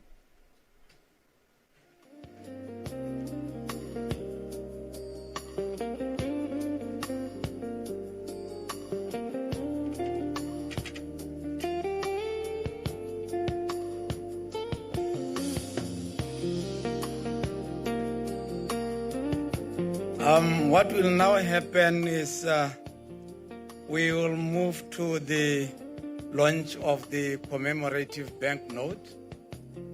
As soon as they finish the item, I will ask the Bank of Botswana Board Chair, Kenneth Mulusi, guided by the Governor, to join His Excellency and the Vice President as they perform the launch. The launch is just here. They will walk down there. We'll be where we are, but we'll be able to see them. So that's how we are going to proceed. Thank you very much for the item.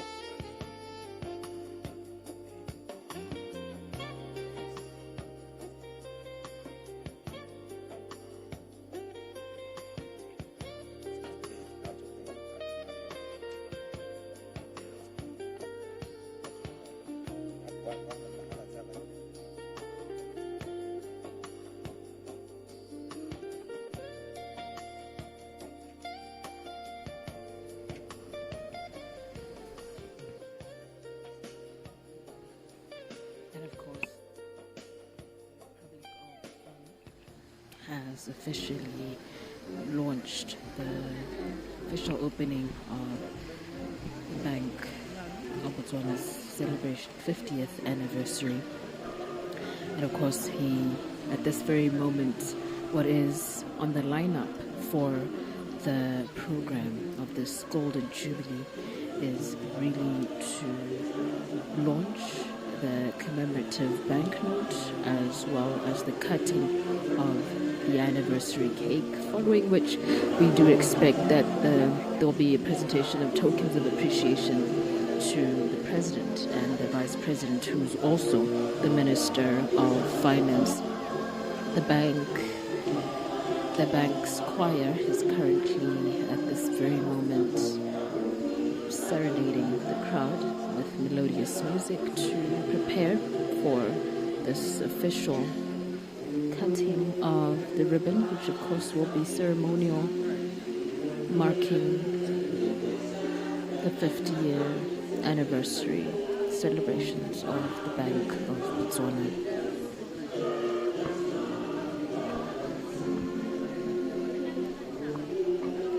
The President and his entourage at this very moment are making their way to cut the ribbon. There will be an unveiling of the plaque, which obviously will signal the cutting of the ribbon, which would seal today's proceedings ceremoniously. The this very moment just to appreciate those who are present at this very moment.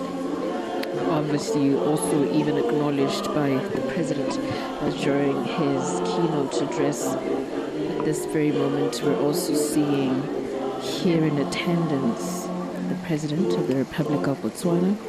There's also the former President of the Republic of Botswana, Dr. Festus Mogae. Also do have at this very moment, standing alongside the President of the Republic of Botswana, Advocate Duma Boko, is the Vice President, Mr. Ndaba Kgaolate, who's also the Minister of Finance. Confetti, please. There's going to be some noise, unfortunately. Let's proceed.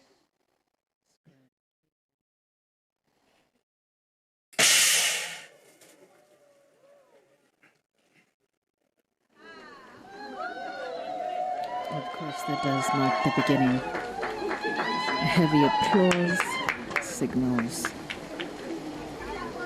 celebrations. The Bank of Botswana. And of course, it is important to note that this very moment, the beautiful attendance. Showing you the video for the commemorative banknote as they come back to their seats. Thank you. President Advocate Duma Boko has officially unveiled the banknote.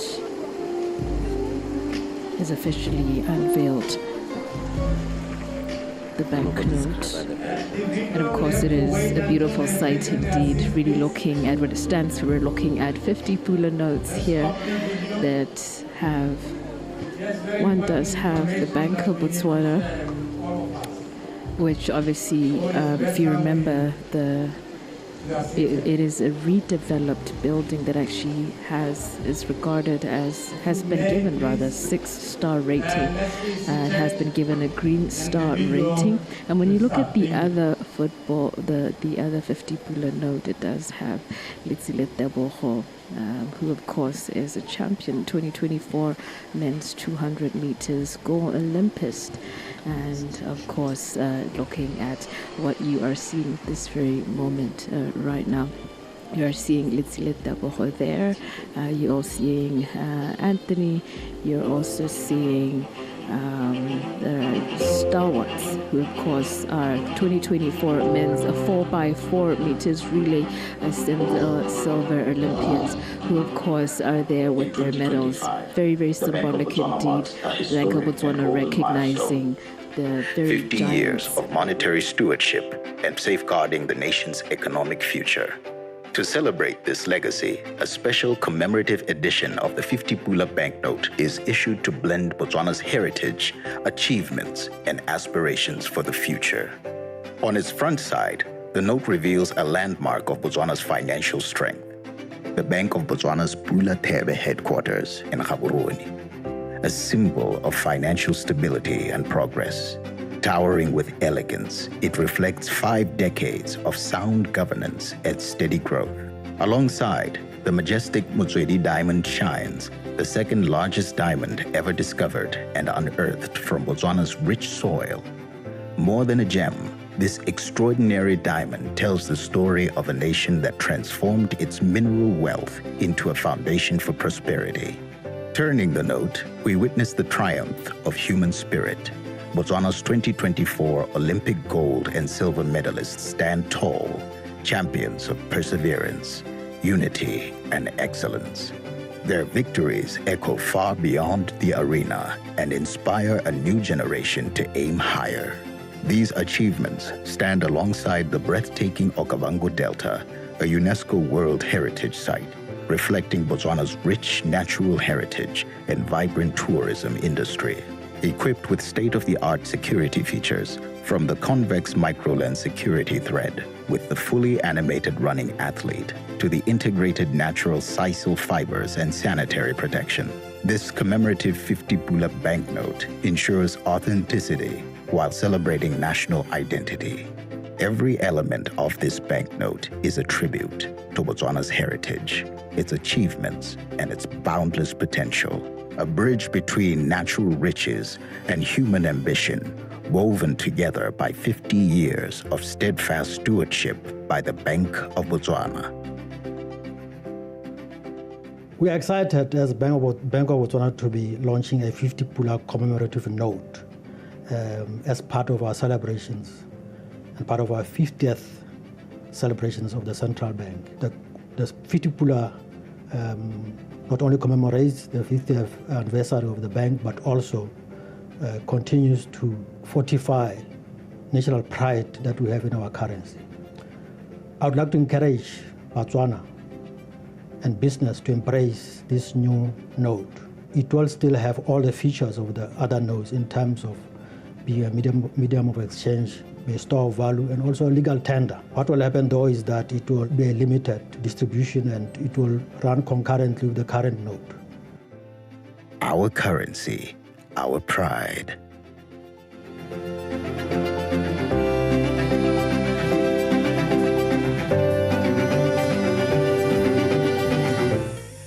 Thank you very much. Thank you very much. Unfortunately, His Excellency, Mr. President, we are going to be engaging you more and more. I'm going to ask you to stand and cut our 50th anniversary cake, after which I will invite you and your Vice President to come to the stage to receive tokens of appreciation handed over to yourself by Kenneth Mulusi, our board chair. Thank you very much. Let's now move towards the cake. The governor will hand the knife to you, sir.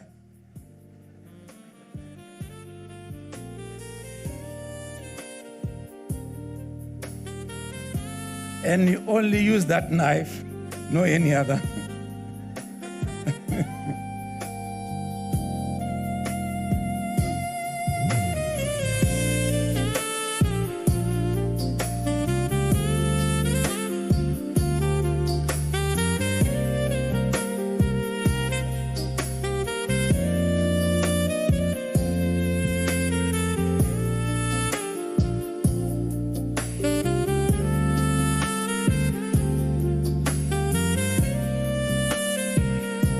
Those holding the tokens of appreciations, please come forward.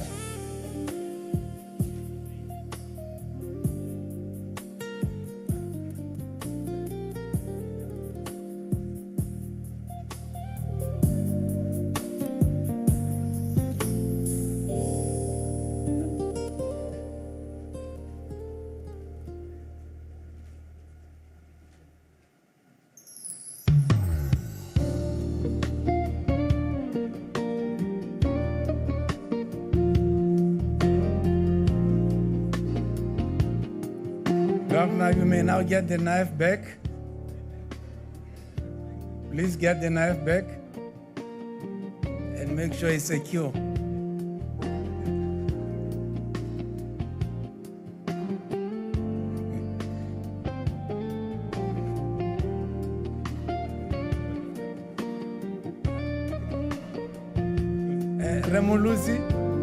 Remolusi, please come to the podium to hand over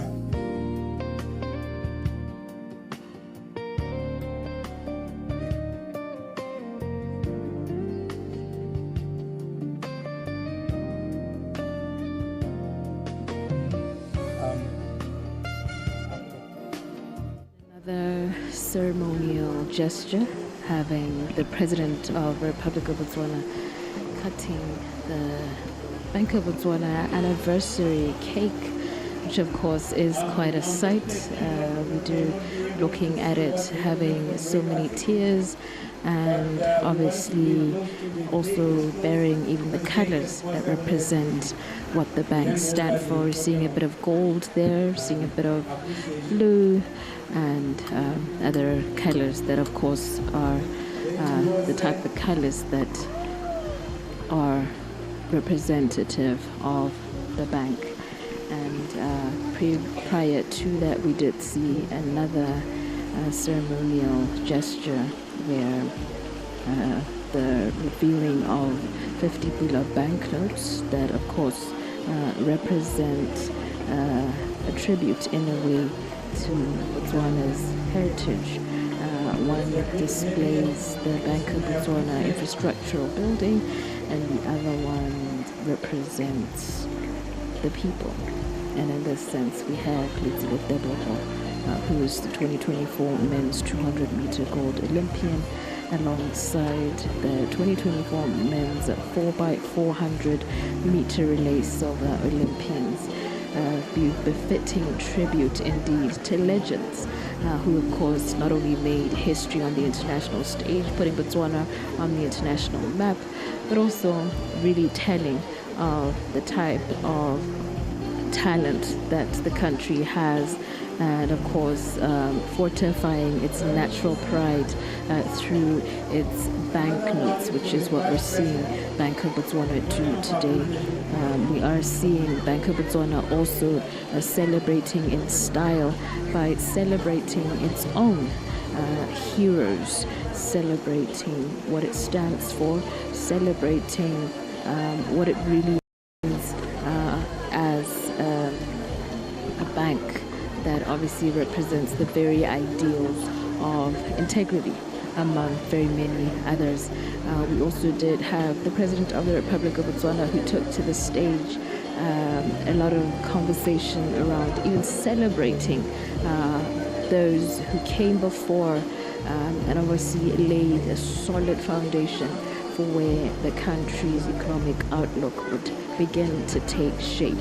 He acknowledged the likes of the former President of the Republic of Botswana, former President Dr. Festus Mogae, and then also those who he mentioned also have contributed significantly to even the direction in which the bank itself has moved in. Previous governors who also are in attendance, as well as previous ministers of finance who also have come here to celebrate the very essence of Botswana's true national pride. We are here, have seen here present, those in attendance, the Speaker of the National Assembly. We have seen the former Governor, Moses Belaila. We've seen the former Minister of Finance, Peggy Serame, as well as the former Minister, Kenneth Matambo. We also did see the former Minister, Thapelo Matseka, who are among the dignitaries here who have come to this auspicious occasion celebrating a milestone in the bank's development trajectory, celebrating its significant mark and, of course, what it means for Botswana's economic development. And of course, when we're looking at Botswana's currency, which is also at the core of what we've been seeing today being unveiled.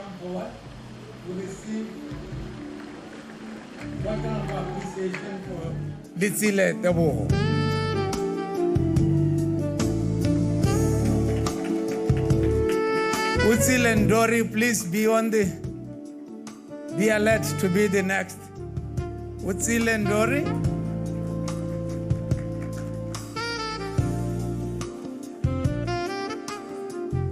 Utsile Ndori will be receiving.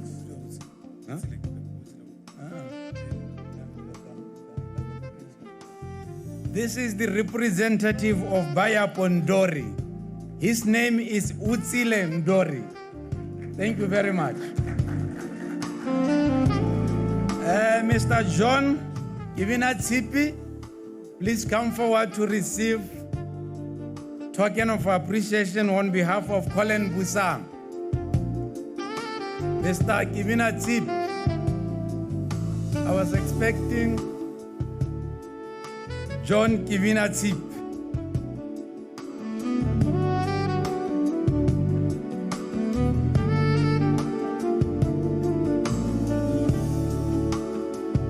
I am told there has been a change.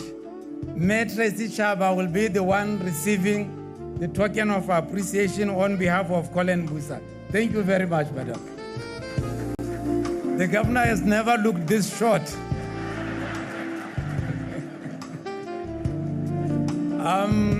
The next on stage, Amogelang Masalela to receive token of appreciation on behalf of Anthony Pesela. Amogelang Masalela. Thank you very much.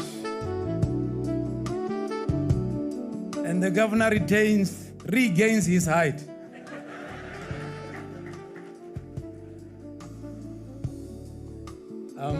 Thank you very much, Governor. That's about it. And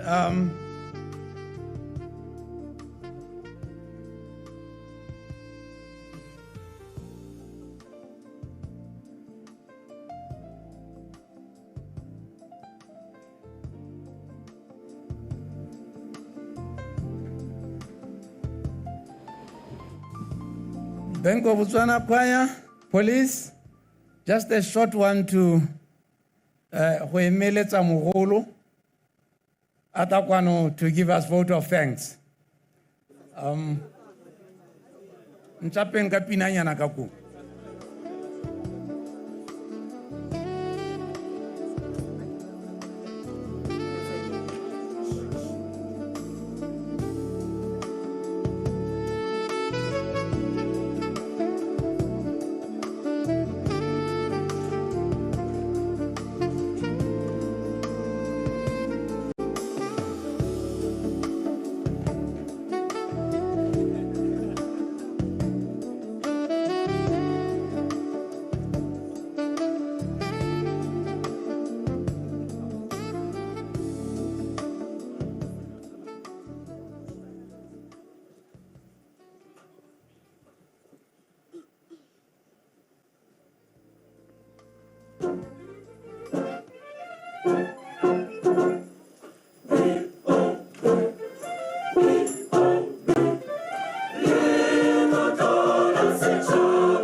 Botswana.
Thank you, police and Bank of Botswana.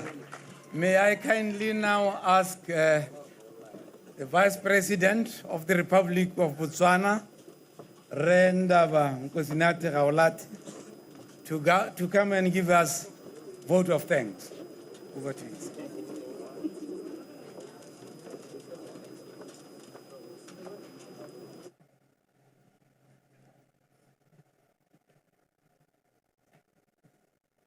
I think I realized that ever since the governor bought himself the first iPad, he demonizes everything that looks like paper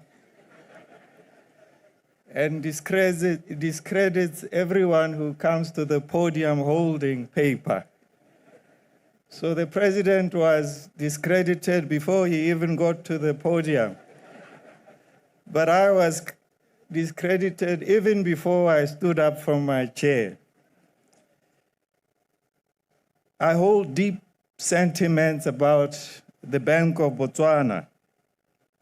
In fact, the master of ceremony here used to be my supervisor. We used to share the same office. And he used to send me to go and buy some fat cakes from the mall.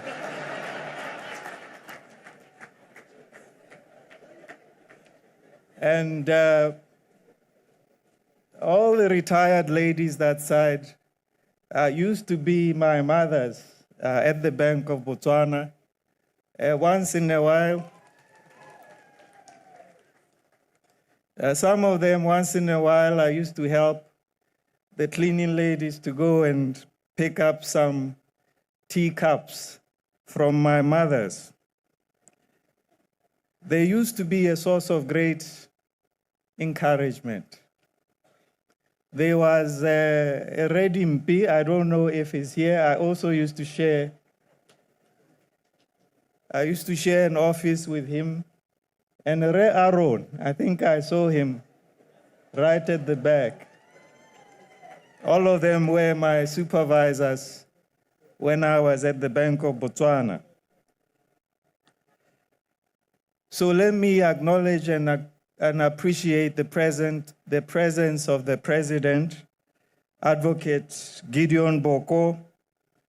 Let me appreciate the presence of my father, the former President of the Republic of Botswana and former Governor, and former Permanent Secretary in the Ministry of Finance and former Minister of Finance, Re Mogai. Let me acknowledge the presence of the dynamic Speaker of our Parliament. Let me also acknowledge my seniors, former Ministers of Finance, Re Kenneth Matambo, Mr. Matseka, Dr. Matseka, and I am told, it is not me who calls you this, but I am told you are called Pegzo. Pegzaza. Sirame, I also appreciate you. I acknowledge the presence of cabinet ministers. I see Dr. Dikoloti and Madame Muputing. I acknowledge the PS to the President and your assistant. I acknowledge you, Re Mahosi, at SADC, and members of the Diplomatic Corps. I acknowledge members of Parliament who are here. I acknowledge our Attorney General, Madame Abram, the board of the Bank of Botswana with Re Mulus, who was my senior when I was trying to play tennis. In fact, I played for the Botswana team, by the way. I played for Zebras, Mr. President. I used to play for the Botswana tennis team. I was in the top 20, but I was closer to the bottom 20 of that 20. permanent secretaries that are here, including Dr. Kanizano, PS at Finance. I see many former PSs, in particular one of my mentors, Dr. Nyambadzabo. I see Repilaelo, who is former governor of the Bank of Botswana, all esteemed ladies and gentlemen, members of the media, ke a le dumedisa. Pula.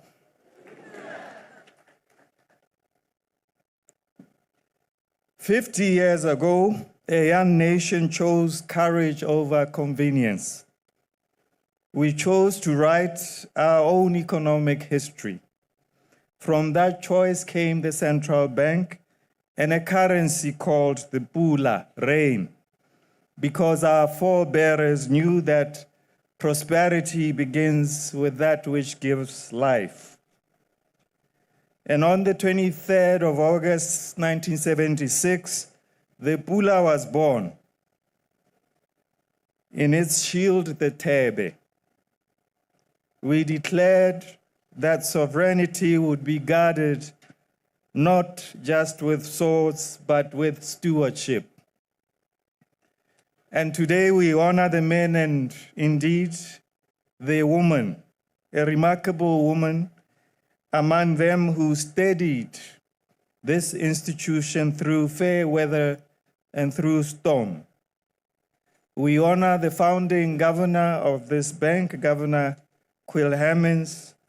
We honor you, former President, former Governor Mogai. We honor Brenton Leavitt. We honor Charles Kikonyongo. We honor Balezi Khaolati. We honor Lina Mohotlo, and we honor you, Re Moses Pilaelo.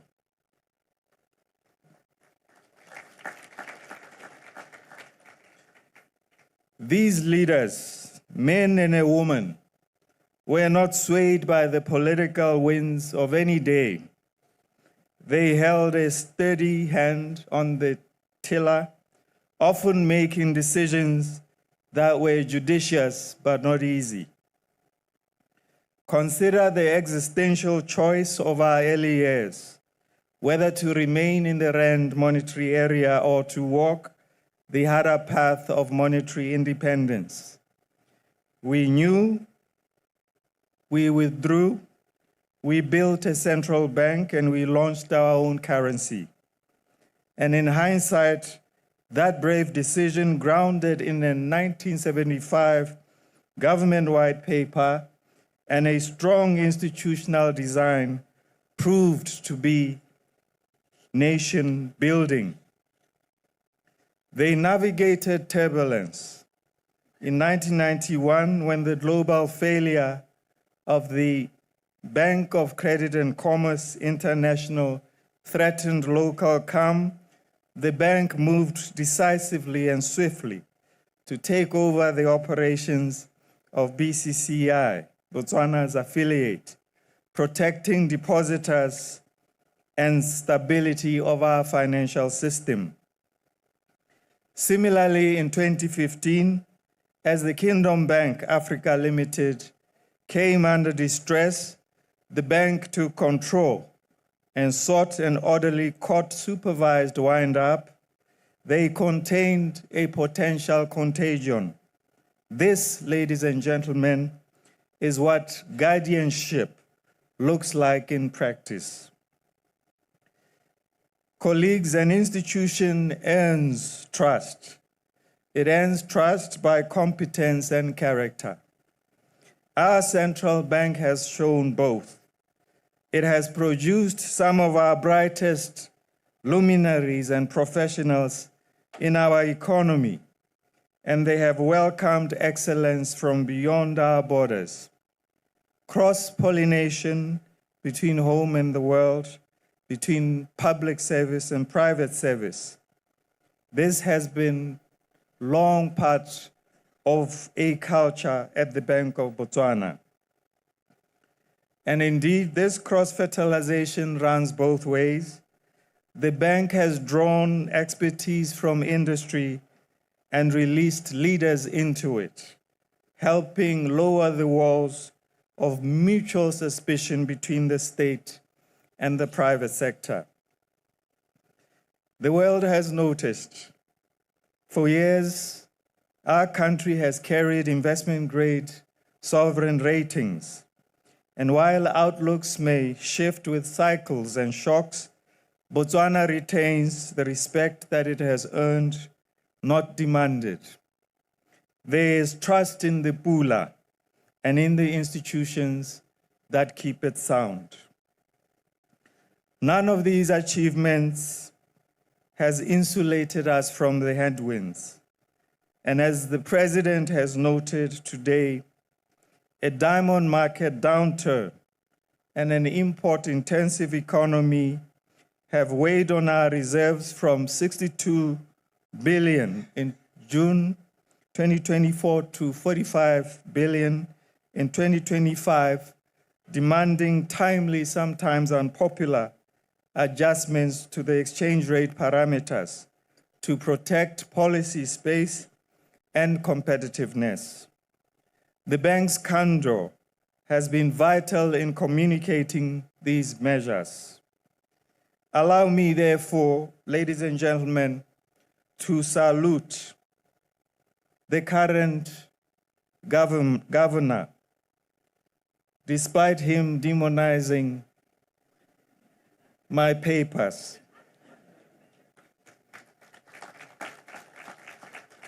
Let me salute the current governor, Mr. Cornelius de Koop. He speaks his mind, he explains policy with clarity, even when it is not an easy path, reflecting a willingness to tell the country what it needs to hear, not only what it wants to hear. That is the character we prize in a central bank governor. Fellow Botswana, the golden in the golden jubilee is not just a number 50. It is the quality of an institution that tells the truth, an institution that restrains itself, an institution that serves the long run, an institution that understands that it is not yet uhuru, that there is much to be done ahead of us. The governor talks about him and the bank using AI. And I suppose it almost sounds impressive. But the president and I don't talk about using AI. We talk about training AI and creating AI.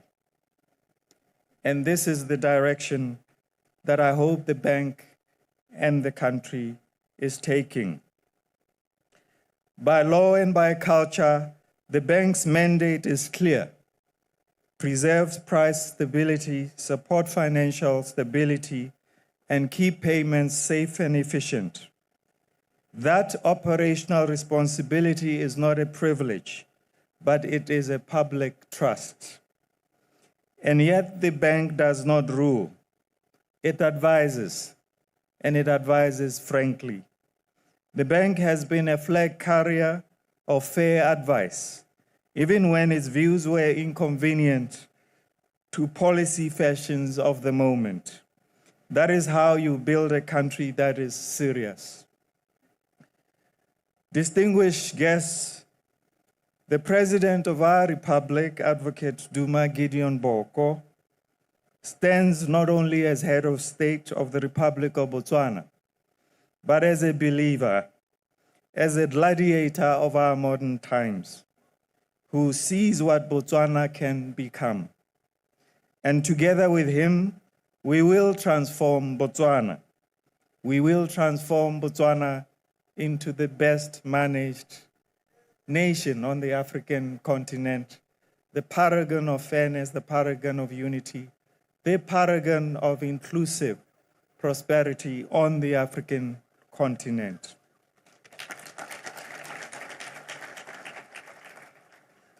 We are on our journey towards a true north, a high-income, digitally enabled, export-driven and economically diversified nation in which every citizen is employed, empowered, and fulfilled.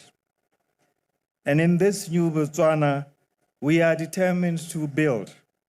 We are determined to draw strength from the excellence of some of our institutions and from the faith of our people, and from the faith of our people in the Pula, in the bank, and in the destiny of our nation.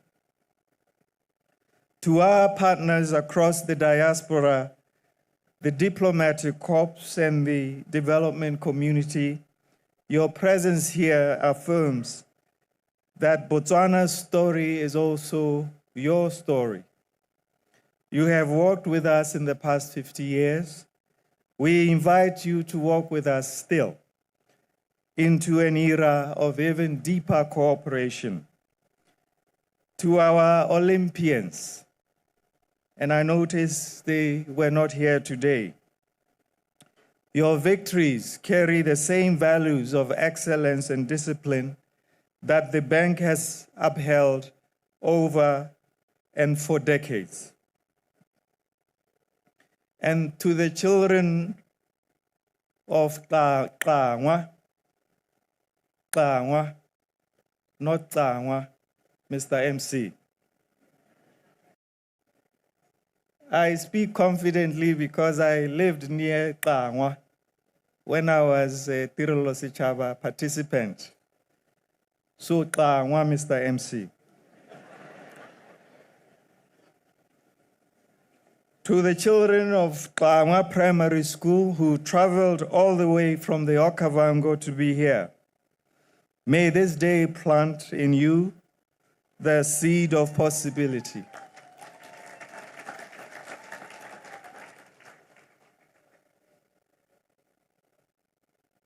And let me, if I may take authority from the Almighty, let me prophesy that one of these or some of them will end up working at the Bank of Botswana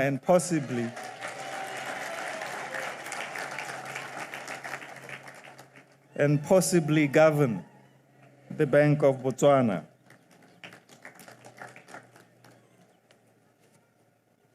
And to these children, I say to them, they must know that this is their inheritance. The inheritance of the values of resilience, inheritance of the values of integrity, inheritance of the values of courage to build anew. And we remember too those who have served with quiet dignity, like the mother of our star, Litsile Tebogo, herself a daughter of this institution. May her soul rest in peace, and may her son's brilliance remind us that service never dies, it multiplies across generations.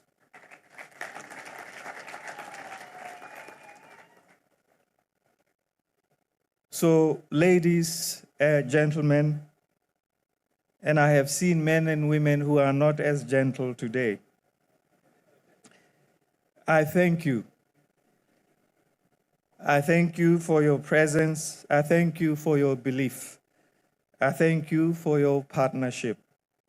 May the lessons of the past 50 years inspire us to dream even bolder dreams, to reimagine ourselves, as President Boko always says, to reimagine ourselves and to reimagine our spectacular future for the next 50 years.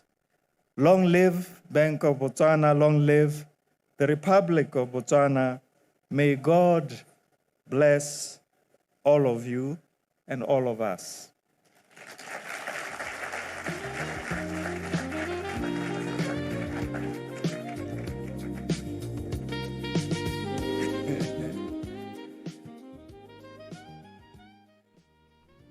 Thank you very much.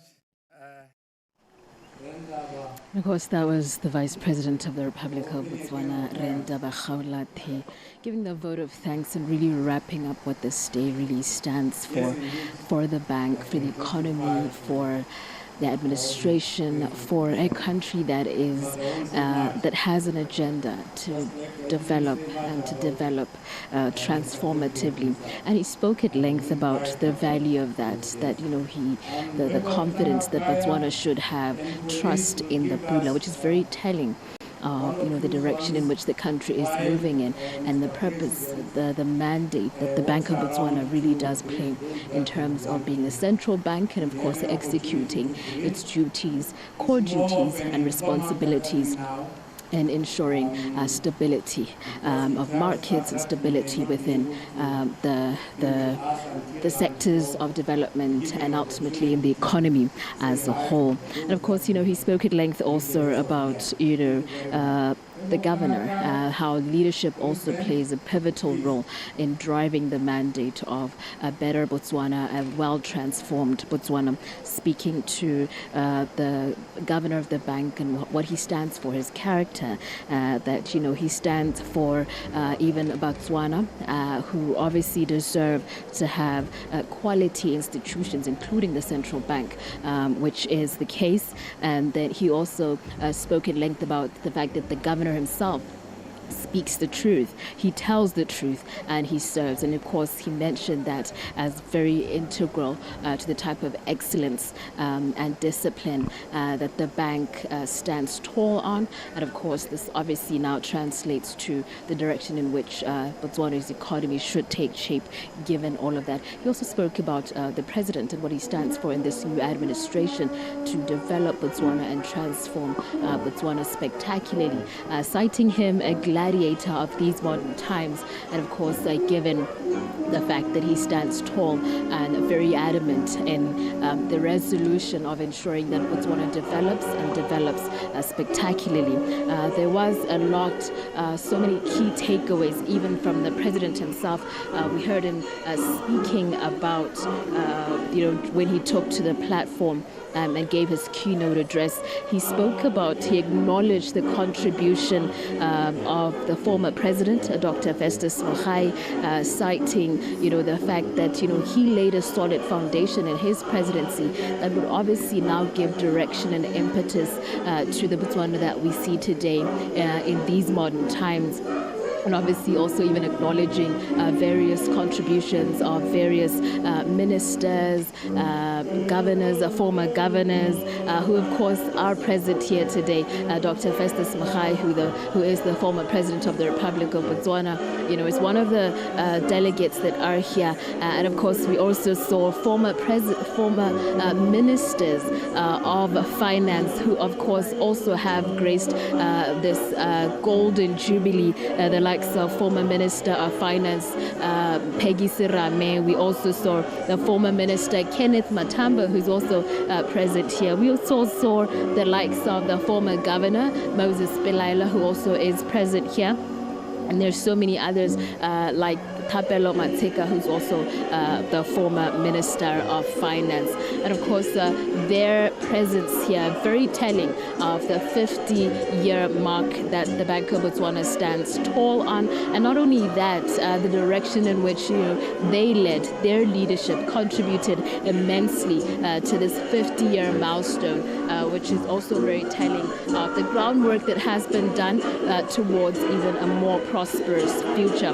The president also spoke at length about the value of, how the achievements made by the Bank of Botswana across the 5 decades that it has been, since its establishment, that it has, in a sense, withstood the test of time. There's so many shocks, so many challenges that happen from economic crises globally to various national challenges, obviously as well that may have obviously affected the economic landscape of the country, but that the central bank stood resilient and tall in its core mandate of ensuring healthy and, of course, transformational growth, the desired growth that the economy requires.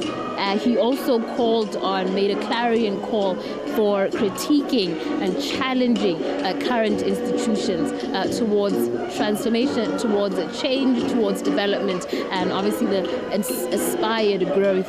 He spoke to the value of scrutinizing and identifying new ways of doing things, basically speaking to the fact that it cannot be business as usual. A status quo ought to be reshaped, reformed, and transformed towards the ambitions of a better Botswana for all. And it really does start with the central bank. It continues rather with the central bank as well. Talking about the glory days or bygone days, that yes, in as much as they did lay a solid foundation for the future, that institutions, structures and systems and the leadership should not really stay in the bygone days, but move forward and focus towards a more prosperous future. He also, called on the central bank as well in its administration and its leadership to really, become a vibrant bank.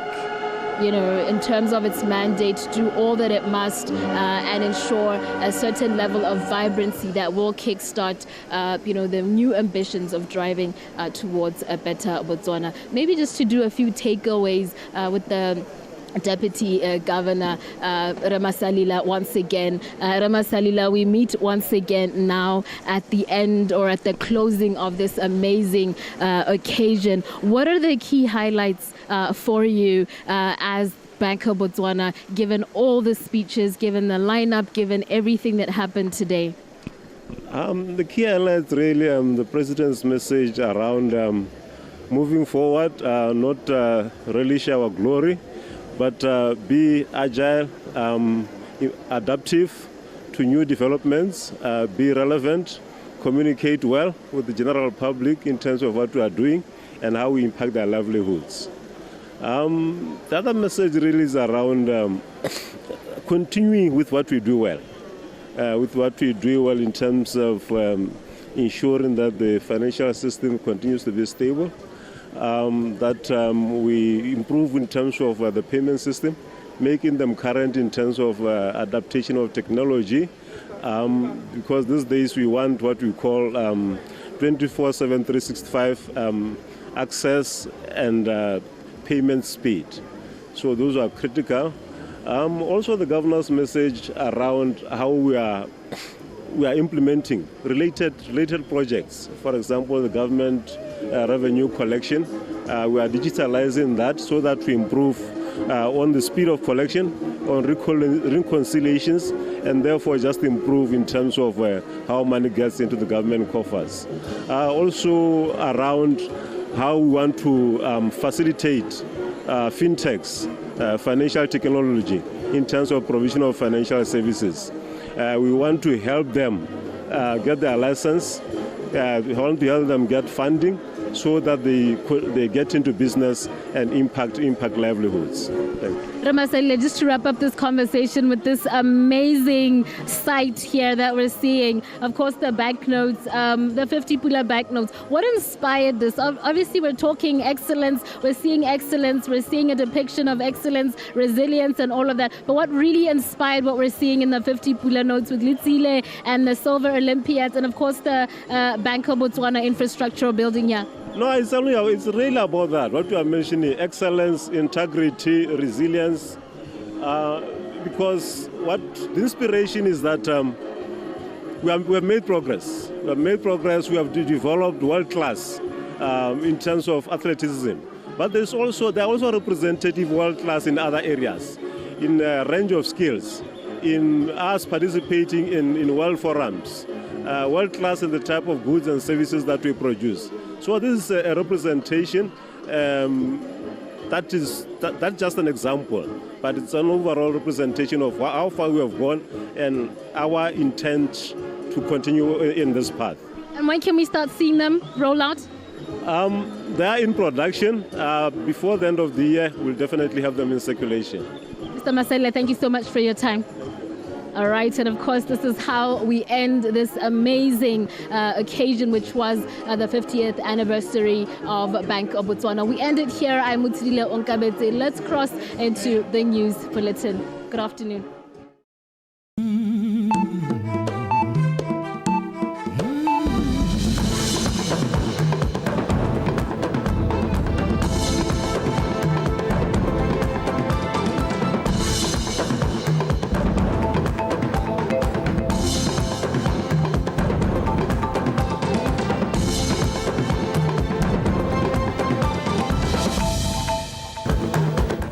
Botswana Council and Body sets ethical standards